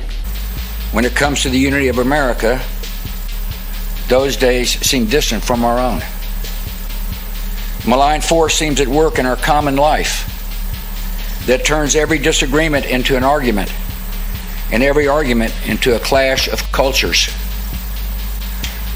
So much of our politics has become a naked appeal to anger, fear, and resentment. That leaves us worried about our nation and our future together. Ivermectin is a drug that is commonly used as a horse dewormer. So it is not a lie to say that the drug is used as a horse dewormer. And it is not approved for COVID. That's correct. It is not approved for COVID, and you're right. I mean, the FDA even put out a statement saying, basically reminding people, it was a strange sort of message from the FDA, but they said, you're not a horse, you're not a cow, stop taking this stuff, is essentially what they said, referring to ivermectin. Again, sorry for being healthy. Sorry. Yeah. Sorry. It's fascinating, though, this framing of like ivermectin as horse medicine. In some ways, I'm really happy that they did it to me. Because they could have you done have the audience to blast back. Did you see that supercut? Yes. Of just one after another, them laughing at you? Yeah, hilarious. It blows my mind that Joe Rogan just yesterday admitted to taking ivermectin. Ivermectin is something more often used to deworm horses. CNN is saying I'm taking horse dewormer. Rogan telling his 13 million Instagram followers that he was treated with several drugs, and he included ivermectin on the list, a drug used for livestock. Rogan said the word ivermectin. Yes, that's the deworming medicine made to kill parasites in farm animals. Why would they lie and say that's horse dewormer? So things are clearly bad, but they're being made even worse by people who have refused to take the vaccine and instead are swallowing horse paste. Wait a second. He said that he got better because he ate cattle dewormer. They must know that that's a lie. You have individuals like Joe Rogan, for example, who don't want to take an experimental vaccine but will take horse dewormer. Well. If it isn't old horseworm Rogan. Ivermectin is often used to deworm livestock. Ivermectin apparently given to deworm animals. Joe Rogan, he came down with COVID. He says he's been taking the livestock dewormer ivermectin. They lied and said I was taking horse dewormer. Ivermectin is a drug that is commonly used as a horse dewormer. You know, doctors say it. Doctors say you could take it for humans. Yeah, but not for coronavirus. He may not have gotten it from the feed supply store, but it's the same compound. When you have a horse deworming medication that's discouraged by the government, that actually causes some people in this crazed environment we're in to actually want to try it. That's the upside down world we're in with figures like Joe Rogan. Bro, do I have to sue CNN? He also acknowledged taking controversial treatment designed for animals. Outright lied about me taking horse dewormer. They shouldn't have said that. Why did they do that? I don't know. Again, I'm not exaggerating here. It's truly astonishing that anyone would continue to tune in to this disgraced network, CNN, full of clowns, jokers, and idiots. Why do you continue to listen to these people? Now, I do not know what the motivation for demonizing this particular medication is. When Don Lemon goes on with Sanjay Gupta and says, actually, it really is a veterinary medicine. You dumb motherfucker. Do you know what you did? You just proved my point. You think no one's, like, it's going to end with you? See, because it used to be that way. They would say something and no one would have recourse.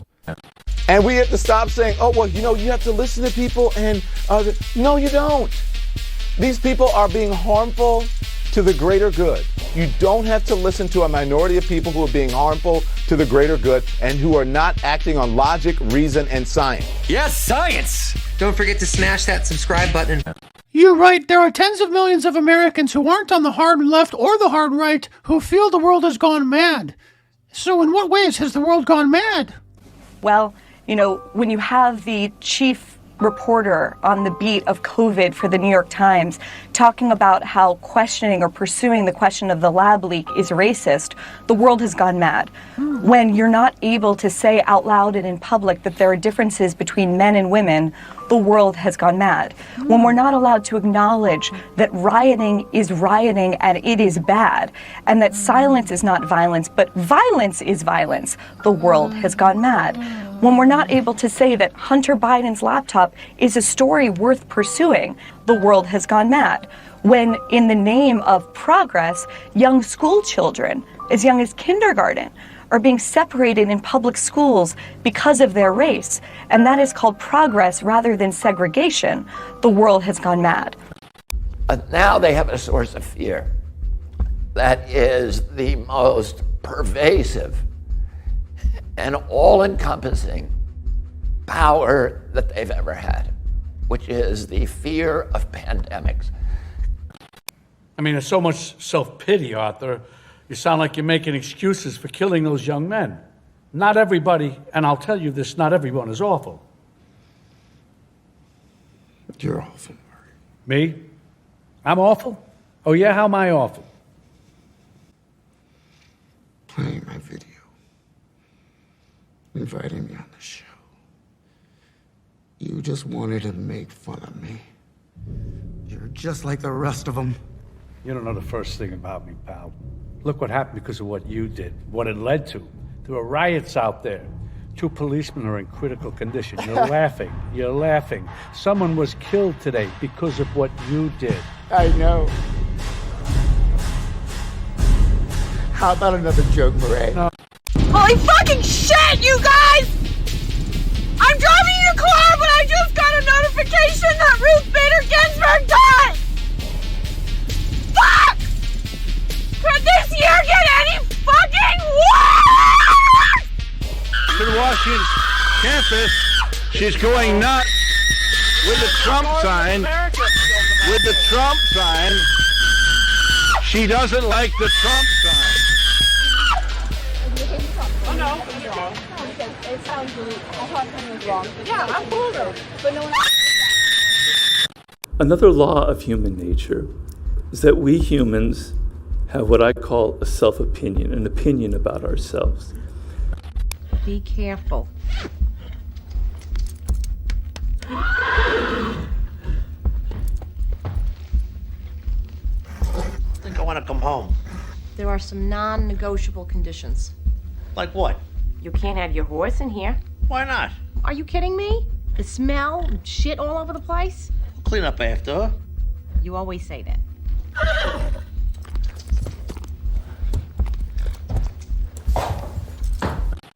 And people who've done studies have shown that that opinion is generally more elevated than the reality. So we tend to think of ourselves as intelligent, at least in our field we're intelligent. We like to think of ourselves as autonomous. We just make our own decisions, like people don't tell us what to do. I'm an independent person. And we tell ourselves that we're basically good, moral people, that we're nice and polite, that we're team players, that we get along with other people.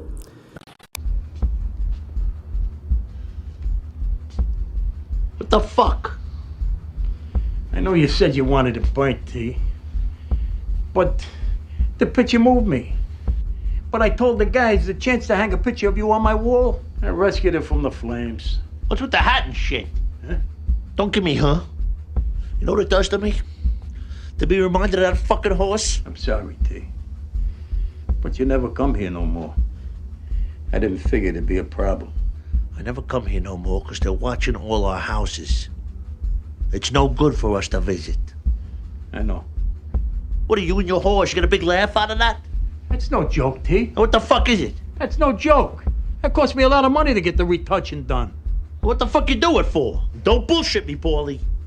Part of it, all right, was to fix some fire damage on the guy's feet. But while I was at it, I also thought, I don't have a modern look in here. So go with something more traditional. Something that catches more of what you're really all about. A goddamn lawn jockey? That's not a lawn jockey. That's a general. What general? Who? It's not a real general from history. It's you. Lois said the horse was still alive. But was burned so bad that they had to put her out of her misery. What sick fuck would do something like that on purpose, huh? What sick fuck? What? The horse gets better and we take out $200,000 in insurance on a race coming up. Suddenly there's a fire. Jesus Christ, you did it. No, I did not! But so what? So what? It was a fucking animal! $100,000 a piece! What are you, a vegetarian? You eat beef and sausage by the fucking carload.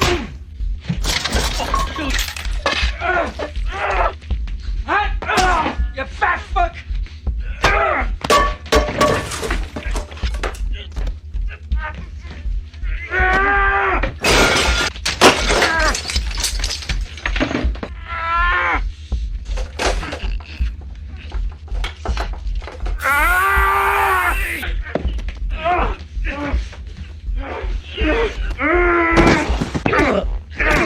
Beautiful innocent creature, what did she ever do to you?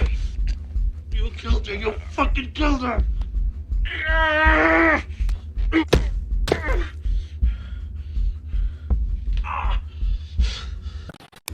But an equal law of human nature is that this sunny, kind of positive portrait is actually covering up and masking a dark side, what psychologist Carl Jung called the shadow. You didn't know he was gay? Actually, I had him pegged the whole time, but... He a close friend? Not only that, he's one of my most valuable guys. He's ambitious, he's focused. When I was in the hospital, he helped Carmelo tremendously when we were strapped. You've implied you have millions of dollars. Your hospital stay was actually that costly? Well, no, but, Huh? Is that the issue? You tell me, what is the issue? He's a fag. And? Now what am I supposed to do? About what? I know it. They're born that way, right? It's not their fault. Frankly, I think they go about in pity for themselves. In your circle, I'm sure you got all kinds of gays and trans whatevers of all stripes. But not where I come from.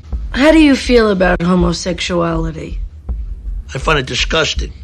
Every fucking TV show now, they rub your nose in it. See, if Anderson Cooper were my husband and living here with me the way he's supposed to be, he'd be cracking up. Trump, Trump, Trump, Trump, Trump. Doo-doo-doo-doo-doo. Make America bueno again. I gotta tell you, we just had such a fun weekend at Mar-a-Lago with Donald and Melania. You know, it really is one of the most beautiful places on earth. The azure blue of the sea, the verdant green of the golf course, the mahogany brown of the staff. Please tell me you are not voting for that guy. All he does is call people names. Call people Grace, did you hear what your pussy gay Muslim boyfriend just said? I don't give too much of a shit what people do behind closed doors with consenting adults. Well, don't forget, I'm a strict Catholic. I agree with that senatorium. Says if we let this stuff go too far, pretty soon we'll be fucking dogs. What the fuck? I suppose something inside me says, who gives a shit? Just trying to work a cell phone menu is enough to make you scream. And that every human being has a dark side, has a shadow. Basically, as children, we come into this world as a kind of complete natural being. We have all kinds of emotions and feelings. We are mischievous. We can love our parents one moment and then hate them the next. We were a complete being. We had a full range of emotions. But slowly over time, we have to sort of soften all of that. Our parents are all stressed out, and they're trying to get us to not act out so much. They want us to be more angelic, and teachers have this pressure as well. So slowly, we feel this pressure to kind of tamp down and disguise these sort of natural emotions that are inside all of us. Will he kill again? Well, it's not stopped soon. Every indication is. He will kill again. You hear that, punk? No. You're a killer. God. A serial killer. I don't want to be a killer. Heck. Told me so what? Well, I told you like killing, and now the cops, they say the same thing. Jerry. What are they saying about you, love? I'm a killer. Take me out. Let's talk about it. Well, is it something that you are, like being brown-eyed or right-handed? Or is it something that you choose, like being an accountant? I wish I knew. And there's a cat. Fuck you, blaming it on me. Hold on a second. Look, I know what is good. I know. I want to lead a righteous and just life. But, Mr. Whiskers, he makes me do bad things. The cat was nowhere near when you killed me, Jerry. I know right from wrong, okay? I know it. I try to be good, but then certain horrible things happen. I also feel like it wasn't me. It was you that killed me, Jerry. It was, You're gonna say it was me? No, I wasn't gonna say that. All right, devil's advocate. Let's say it was me. But you know that I'm a talking cat. There's no such thing. Everything I say is really you. What? It's true, buddy. It's all you. Your pets are spot on, Jerry. I kind of suspected that. All of that, the dark stuff, goes into what is called the shadow. It doesn't disappear. It stays with us as adults. And this shadow that you carry with you, you're feeling tremendous amount of pressure to keep it, conceal it, because you want to present to everybody here at Google an image of yourself as this sweet, angelic child, this person that's wonderful. And it's pressure. How do I keep this dark side from coming out? Well, it comes out in certain moments, particularly when we're feeling stress, when we're feeling moments when we're not getting enough attention and recognition from other people. And it leaks out in some bitchy comment that we give or some abrasive comment that hurts people's feelings. Or it comes out in some act that surprises us or surprises the people around us. And we often see that with celebrities, people in the news who get caught out doing some kind of weird sexual escapade or something like that. I don't know who that person was. That isn't me. Something came over me, right? The guy who invested all his money in Bitcoins, he would tell me, I don't know who that was. That wasn't me that plopped all that money down. Something came over me. And we generally accept these explanations because it makes sense, because it only maybe happens once or twice. But I'm telling you in my book that this kind of behavior is not an exception. It's actually more of the real self that people have, that is leaking out, the shadow side. Now, don't tell me you've never heard of the marvelous Madam Mim. Well, no, I don't guess so. I'm the magnificent, marvelous Madam Mim. Out square! Slash his throat! Every fucking Republican! Suck my fucking balls! Say that one more time. Slash Republican throat! Slash fascist throat! End the fashion! Get out! Help your customer! Fuck off! Fuck off! You are the people in history they warned us about! They warned us about people like you! Pay attention! Hey, lad, did you know that I can make myself uglier yet? Boo! Oh, you see? I win! Aren't I hideous, boy? Perfectly revolting? Well, yes, ma'am. Watch this. I can be beautiful, lovely, and fair, but it's only skin deep for zim-zabber-and them! I'm an ugly old creep! The magnificent, marvelous, Madam Man! Wake up! Wake up! That has to be a joke. I do not believe this is happening. I'm literally about to fucking kill myself, and I'm not kidding. You better fucking fix this shit right now. I literally am gonna die. I need an ambulance. I can't. Fuck off to people that are pro-life. I fucking hate you. Why can't women have abortion? I don't want to vote for Biden. It feels like voting for a Republican. But I'm gonna do it. You wanna know why? Because the alternative is a fucking fascist. A fascist is a fascist. Maybe we can have the conversation about dismantling the two-party system when a fascist isn't running. Maybe we can do that later, kiddo. Champ. Chief. Maybe we can talk about it later. Who's the greatest? Well, Merlin's magic is always, useful for something good. And he must see something good in you. Oh, I suppose so. Yes, and in my book, that's bad. So, my boy, I'm afraid I'll have to destroy you. Destroy me? And so if you want to attack me for being overly emotional, but am I saying that I'm better than you? Yeah, I'm fucking better than you, okay? Much better than you. You are garbage. You're garbage. And you can call me a social justice warrior. You can call me whatever the fuck you want. At this point, I don't give a shit. I'd rather be a social justice warrior than a piece of fucking shit.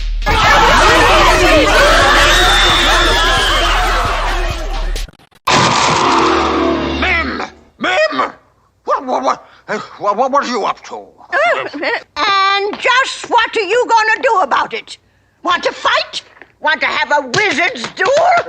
Well, come on. Step outside. After you, madam. But you still didn't convince me. That's but I'm not after you. I'm after them. It's basically important because people power rules every country, including Russia. Public relations, by definition, is not a profession because anyone can practice it, whether he or she is a criminal, a nitwit, a liar, a truth teller, or completely ignorant of anything but wanting to make money. The shadow likes to disguise itself from you. And one of the great shadow disguises that I talk about in the book is over-idealization. And this is what we see with the social justice warrior.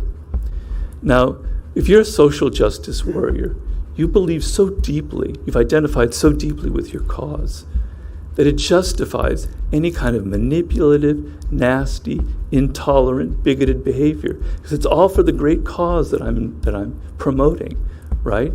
You can censor people, you can tell people to shut up, you can do whatever you want, because it's all for your great cause.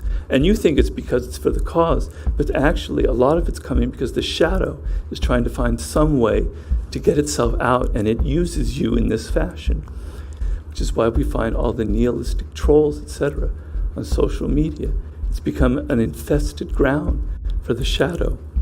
The solution here is to be aware of it. You're going around and you've so identified with the sweet, angelic persona that you have created for yourself and that you show the world, that you don't even imagine that you have the shadow. And it operates by the fact that you're unaware of it. So you want to see the shadow inside yourself, recognize that child within you that was tamped down. And now that everything is politics, that's all we do. If their side says COVID is nothing, our side has to say it's everything. Trump said it would go away like a miracle, and we said it was World War Z. Trump said we should ingest household disinfectants, and we laughed, as we should, of course. And then it turned out 19% of America was literally drenching the fruit in Clorox. And now, of course, we find out that all that paranoia about surfaces was bullshit anyway. If you lie to people, even for a very good cause, you lose their trust. I get it. Doctors tell people lies because they don't trust you to finish the antibiotics after your dick starts feeling better. Researchers at Dartmouth built a database recently monitoring the COVID coverage of the major news outlets across the world and found that while other countries mix the good news in with the bad, the U.S. national media reported almost 90% bad news. And politicians, they lie because it's their nature to cover their ass so they don't get blamed if things goes badly, and also to keep in practice. When all of our sources for medical information have an agenda to spin us. And so that's partly him playing to their base and playing to their audience, the credulous boomer Rube demo that backs Donald Trump. That wants to think that Donald Trump's a smart one, and y'all elitists are done. You elitists with your geography and your maps and your spelling, even though your math and your reading. Yeah, you're reading. You know, your geography, knowing other countries, sipping your latte, all those lines on the map. What I'm saying is the planet's on fucking fire. There are a lot of things we could do to put it out. Are any of them free? No, of course not. Nothing's free, you idiots. Grow the fuck up. You're not children anymore. I didn't mind explaining photosynthesis to you when you were 12, but you're adults now, and this is an actual crisis. Got it? And so I think we have to stop coddling people when it comes to this and the vaccine, saying, oh, you can't shame them. You can't call them stupid. You can't call them silly. Yes, they are. The people who aided and abetted Trump are stupid because they believed his big lie. The people who are not getting vaccines, who are believing the lies on the internet instead of science. Yes, science! Don't forget to smash that subscribe button and follow me on Patreon. It's time to start shaming them. What else? Or leave them behind. This is not going away, everybody. It's not going away. Someone's going to have to explain what happened. There are 75 million people, somewhere around that are flipping out right now because they think their votes were stolen. They think the election was stolen. How is this going to actually come together and not end up in some type of civil war, whether it's a cold civil war, a hot civil war? Something is going to happen here, and it's not just going to go away. And for the mainstream media to do this, shame on you. You owe it to the country. God fucking damn it. New York Times. Republicans had 4 years, and they did nothing about the biggest issue of our time, big tech. The, I guess, sort of tripopoly, for lack of a better word, but the corporate censorship, the foreign interference that can take place. Rules and guidelines that are really important as we go into the next decade. All the tweets, all the hearings, all the subpoenas, nothing was done. As far as big tech is concerned, they are undefeated against Republicans. I bring this up with Republicans because, you know what? Listen, they're not our friends. I know there's the 11th commandment that Ronald Reagan spoke about, and Andrew Breitbart reiterated to me that you shouldn't speak ill of your fellow conservative. But not all of them wear the team jersey. At what point is it no longer the same team jersey? And we've had conversations with some of these people who hold legislative power behind the scenes and have seen them kowtow because they're afraid of losing maybe their little slice of platform. Well, listen, big tech thinks that they're undefeated because they think that they're untouchable. All the tweets, nothing has happened. Republicans, people don't remember this. I was around when Barack Obama was inaugurated. I was a commentator at Fox News when the Tea Party was started, the rant from Santelli. And I remember Republicans they were painted as the party of no. They were painted as the party, that's all they did, no. And I defended them sometimes. But that criticism was right. It seems that a lot of Republicans would rather be the party of no than actually use their power for good when they have it. And in In my talks and in my experience, there's always been a phenomenon that has struck me. When I gave a talk at Microsoft, here was a group of 20, 30,000 people, and I was struck by how similar everybody was. People kind of dressed alike. They all kind of acted alike. They all had sort of this sort of buttoned-down, serious kind of personality. But there was something weird about the kind of behavior patterns that I had never seen in any other office before. Then some 7 years ago, I was at Google up in Mountain View, and I noticed a similar thing, but much different. It was a much more playful and open and much more pleasant, to be honest with you, environment. But there was definitely kind of a spirit that group had, so I'm talking about in Mountain View. I worked on the board of directors for a company called American Apparel, and the CEO was this kind of insane madman, kind of like, he had sort of this hippie, free love sort of mentality. And here you had a company of 10,000 people, and they were all having nose rings and tattoos and cross-dressing. You know, I thought, what I'm seeing here at Microsoft, at Google, and American Apparel, that there's a culture. These places have a culture. That's a weird phenomenon if you think about it. I already knew before all this happened that people were primarily conforming. I actually don't have much of a problem with that because most of the time the tradition is correct. But sometimes it's not correct at all. That's the problem. And one of the things I learned from Carl Jung, was that, and if you do vary, you should try to only do it in a couple of directions because you probably can't handle doing it more than that. It's just too much psychologically. But, the problem is that sometimes the group is rowing off a cliff.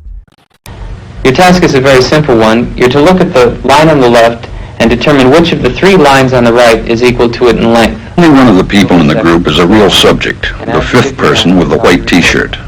The others are confederates of the experimenter and have been told to give wrong answers on some of the trials. 2, 2, 2, 2, 3, 3, 3, 3. But on the third trial, something happens. 2, 2, 2, 2, 2. The subject denies the evidence of his own eyes and yields to group influence. To answer that question, we set up a hidden camera experiment to see if this woman would stand up at the sound of this tone, simply because everyone else is. You might be...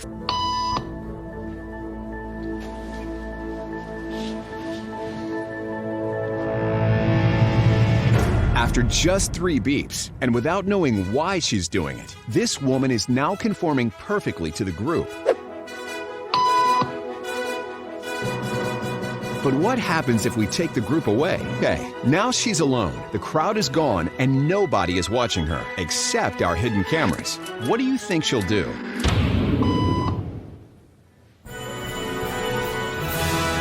She's now conforming to the rules of the group without them even being there. Now, watch what happens when we introduce another outsider who doesn't know the rules. Have a seat and they'll be out in just a couple minutes. Great, thanks so much.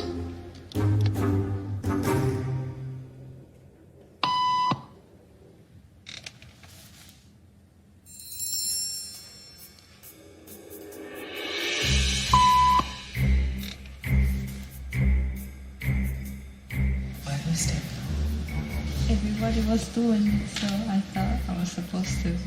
Think she'll teach the new guy what to do?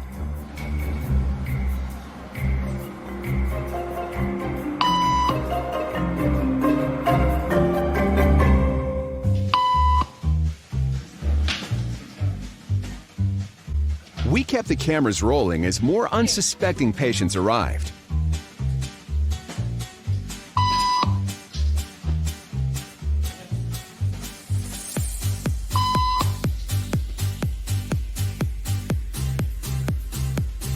And slowly but surely,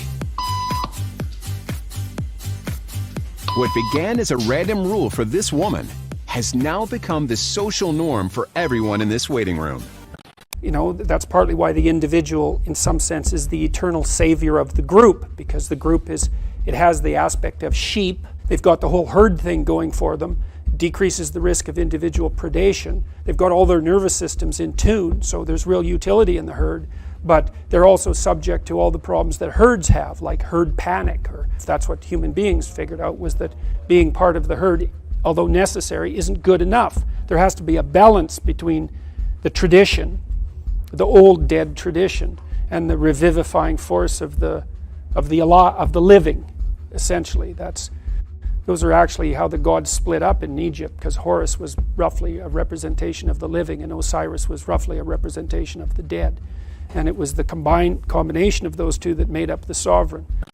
But now, what happens when you're in a situation where if you don't act, there could be a risk to your life? Right, so this is a questionnaire all about kind of shopping habits and everything here. So just move that off your chair. Our first participant is Mary Mizuno, a London student who thinks she's arrived early. What she doesn't know is that behind this door, there's about to be a serious fire in the hotel kitchen. Or at least the illusion of one. What will she do? At this point, she decides to investigate, to find out what's going on. Mary does the sensible thing and evacuates quickly. This time, we've planted 7 actors who are all in on the experiment. Our second participant is Lauren Heffernan, also a student. What will she do? Nothing to start with, so we get her attention. Now, how long before she dashes out of the room? She's checking increasingly to see what the other people are thinking. But who can she appeal to? The answer is nobody. She turns to the norm of the group. Ignore the smoke.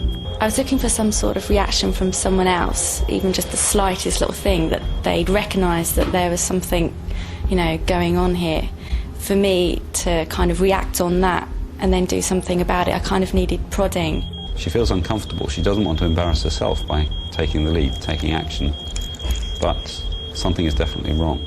Lauren stayed in the room for 20 minutes after spotting the smoke, concerned but immobile. I wish this was comedy, but Kathy Griffin has absolutely lost it. She's lost the plot. She lost the plot. You know what? It's crazy because when I was on the left, I had Trump derangement syndrome, and when she did that thing with holding Trump's head, like the little, I was like, oh, that's so cool, that's so edgy, and now I'm like, you're a jerk. Like, actually, you're nuts. Kathy Griffin.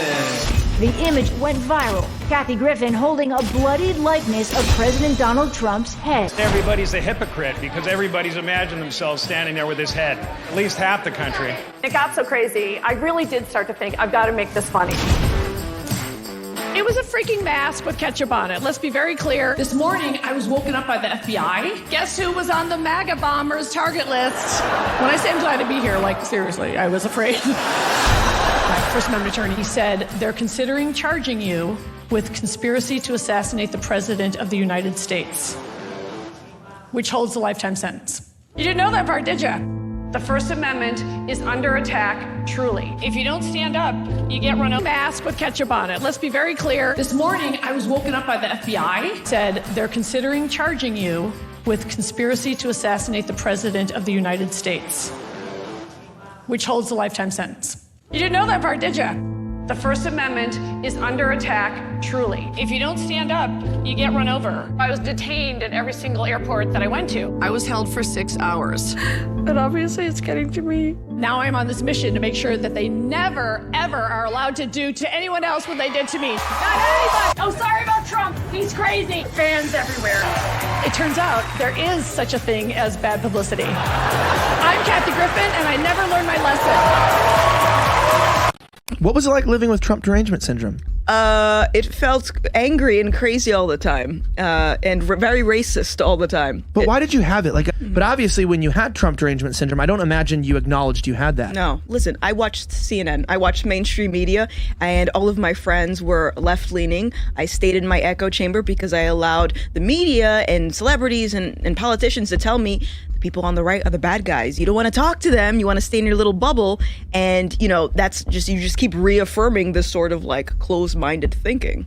But I think it's an interesting thing to talk about the most insane people in our country tend to be women or men trying to be women. Like, it's always these childless, middle-aged, left-leaning females who are behaving like this psychotically. As a fellow woman, do you ever see this type of stuff and really feel like this is women who gave into feminism and they're now trying to pretend that they're happy and they're projecting? It's basically like a projection that, hey, I'm free, I'm liberated, when in reality they're sad inside, they don't have a relationship, they don't have children or anything to look forward to in life, they don't have a family, and so they have to pretend that, you know, they're living this amazing life, and that's why we're seeing this nonsense.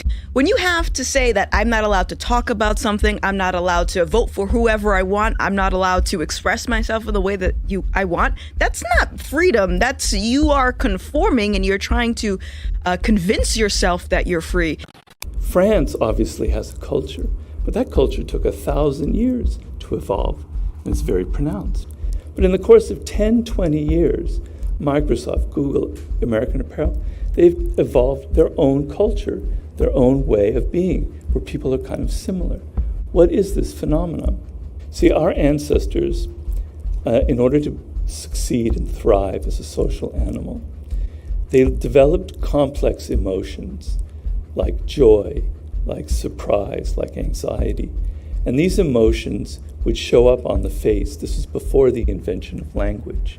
So you could look at the person next to you and see that they were feeling anxious, and then you could feel it as well. And then together you could respond quickly without ever having to say a word, that maybe there was some predator in the area. I didn't realize that dogs feed off your vibes, you know? Like if you're chilling, they're chilling, you know? If you're sleeping, they're sleeping.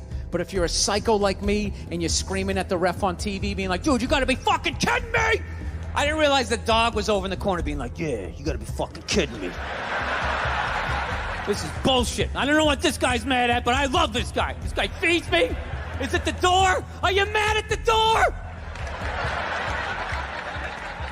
Yeah, I had no idea I was amping this dog up. I was so selfishly in my own world.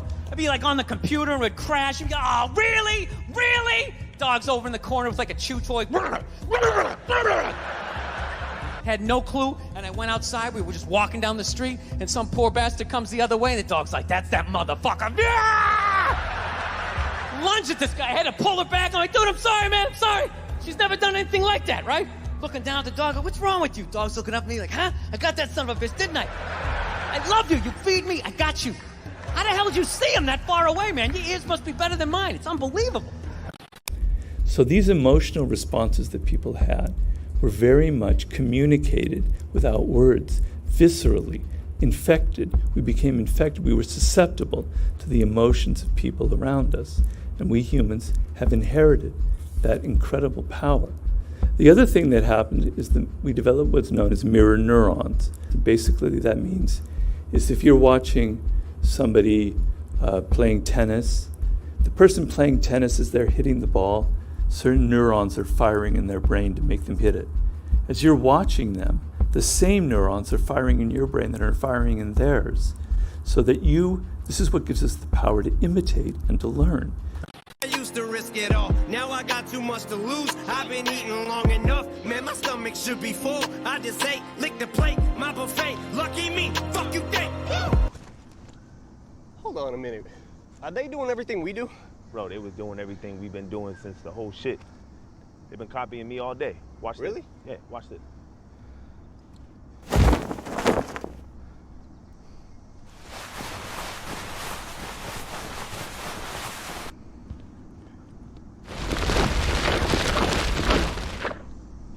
No shit. Yeah. Fuck it. I got a couple of mentions, still I don't have any manners. You got a couple of ghostwriters, but to these kids it don't actually matter. Y'all gotta move, yeah. Y'all gotta move, yeah. Y'all gotta move.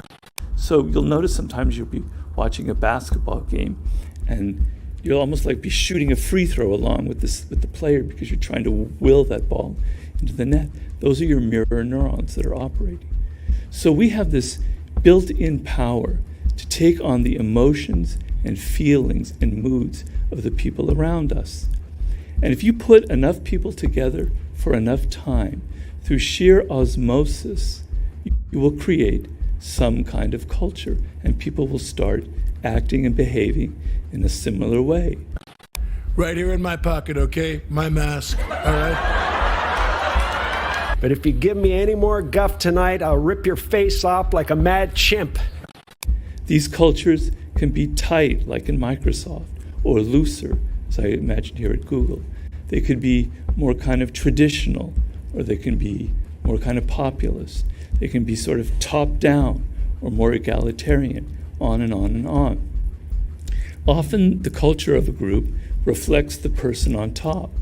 So, Bill Gates, obviously, for Microsoft, and I don't know, I can't begin to speculate where that might be from Google, I have no idea.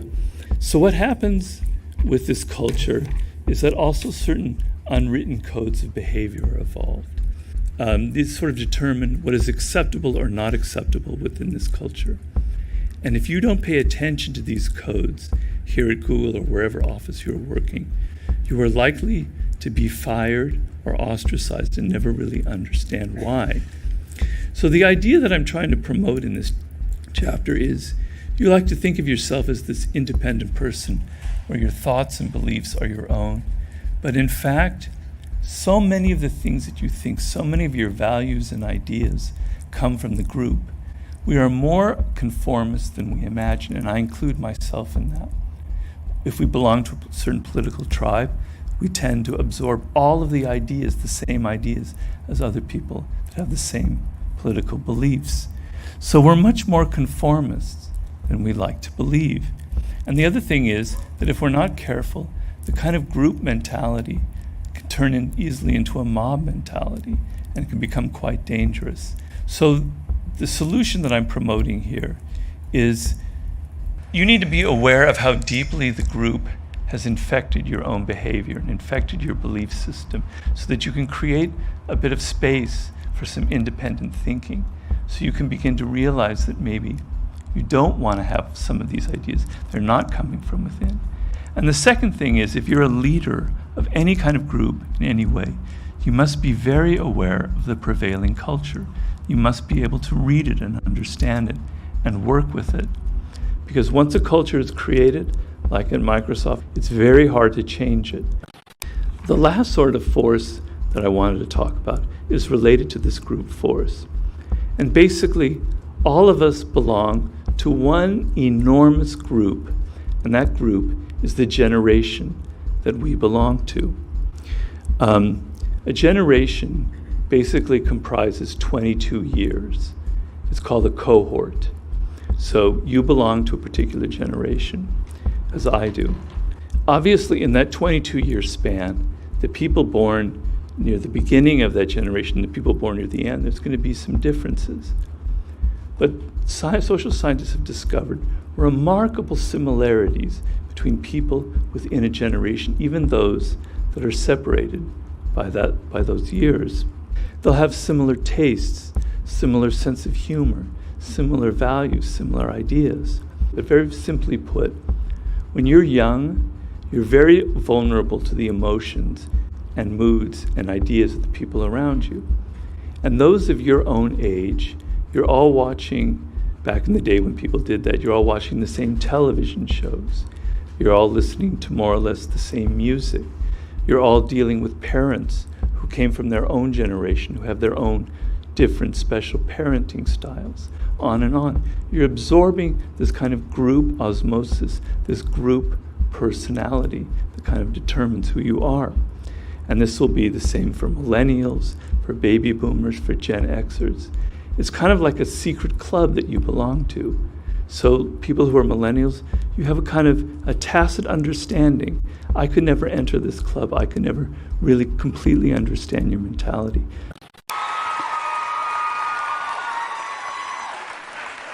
What's up, preppies? Well, Slater, for your information, I was just about to ask Jimmy here about the big Valentine's Day dance. Oh, you guys are going together? That's so cute. Ha ha, very funny. Who are you taking to the dance, Slater? Well, as a matter of fact, she's right up there. Hi, Jimmy. Hi, Zach. Hey, Bubba. You getting ready for the big dance? Ready? You kidding me, Mama? I was born ready.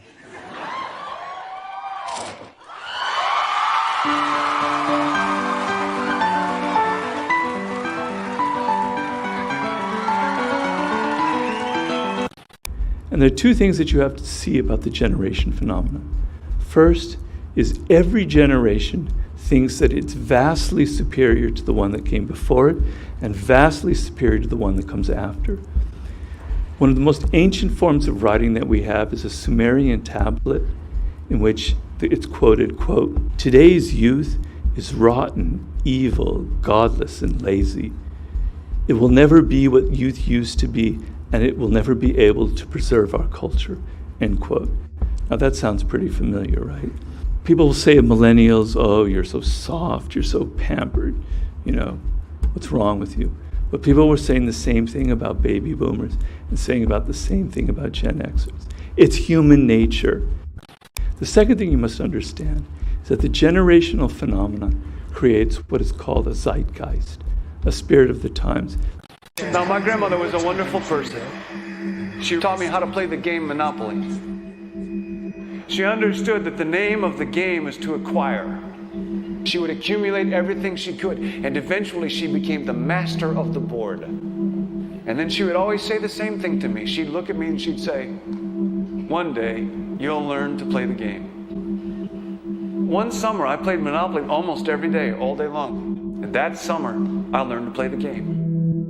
I came to understand the only way to win is to make a total commitment to acquisition. I came to understand that money and possessions, that's the way that you keep score. And by the end of that summer, I was more ruthless than my grandmother. I was ready to bend the rules if I had to win that game. And I sat down with her to play that fall. I took everything she had. I watched her give her last dollar and quit in utter defeat. And then she had one more thing to teach me. Then she said, "Now it all goes back in the box." All those houses and hotels, all the railroads and utility companies, all that property and all that wonderful money. Now it all goes back in the box. None of it was really yours. You got all heated up about it for a while. But it was around a long time before you sat down at the board. And it will be here after you're gone. Players come and players go. Houses and cars, titles and clothes, even your body. Because the fact is that everything I clutch and consume and hoard is going to go back in the box, and I'm going to lose it all. You have to ask yourself, when you finally get the ultimate promotion, when you've made the ultimate purchase, when you buy the ultimate home, when you have stored up financial security and climbed the ladder of success to the highest rung you can possibly climb it, and the thrill wears off, and it will wear off, then what? How far do you have to walk down that road before you see where it leads? Surely you understand, it'll never be enough. So you have to ask yourself the question, what matters?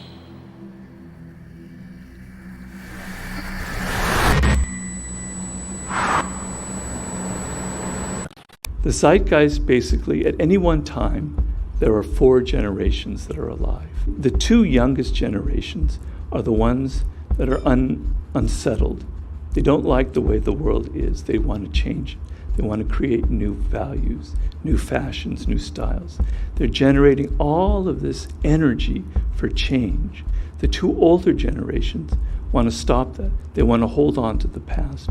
They want to conserve and preserve the traditions that they inherited. And these 2 seismic forces are continually clashing, creating a spirit of the time, a zeitgeist. The other thing is with generations is they follow this incredible pattern that people have discovered, have written about for many years. So there will be a generation that will be known as the revolutionary generation, in which it overturns all of the previous ideas and values and creates a true revolution. This will be followed by a generation that tries to preserve that revolution and kind of turn it into something a little more rational and sane. This will be followed by a very conservative generation, that has lost touch with the revolution, but it's just basically all about safety and keeping what happened in the past.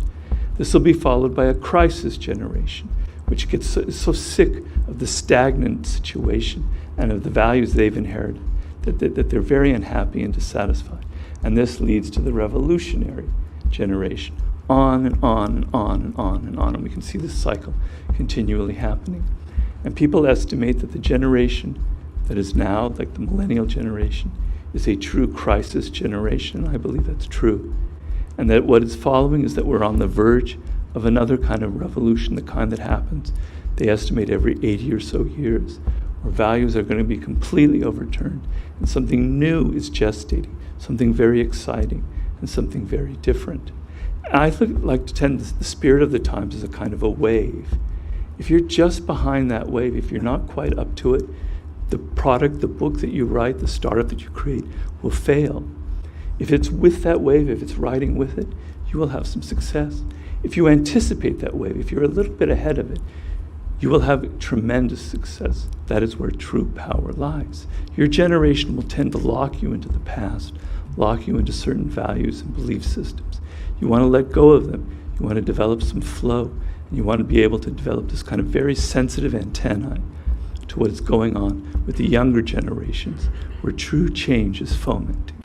Our spirits live on in the whole of time, exist in many vessels through time. Don't forget to smash that subscribe button and follow me on Patreon. Yes, science! We are anonymous. We are legion. United as one. Divided by zero.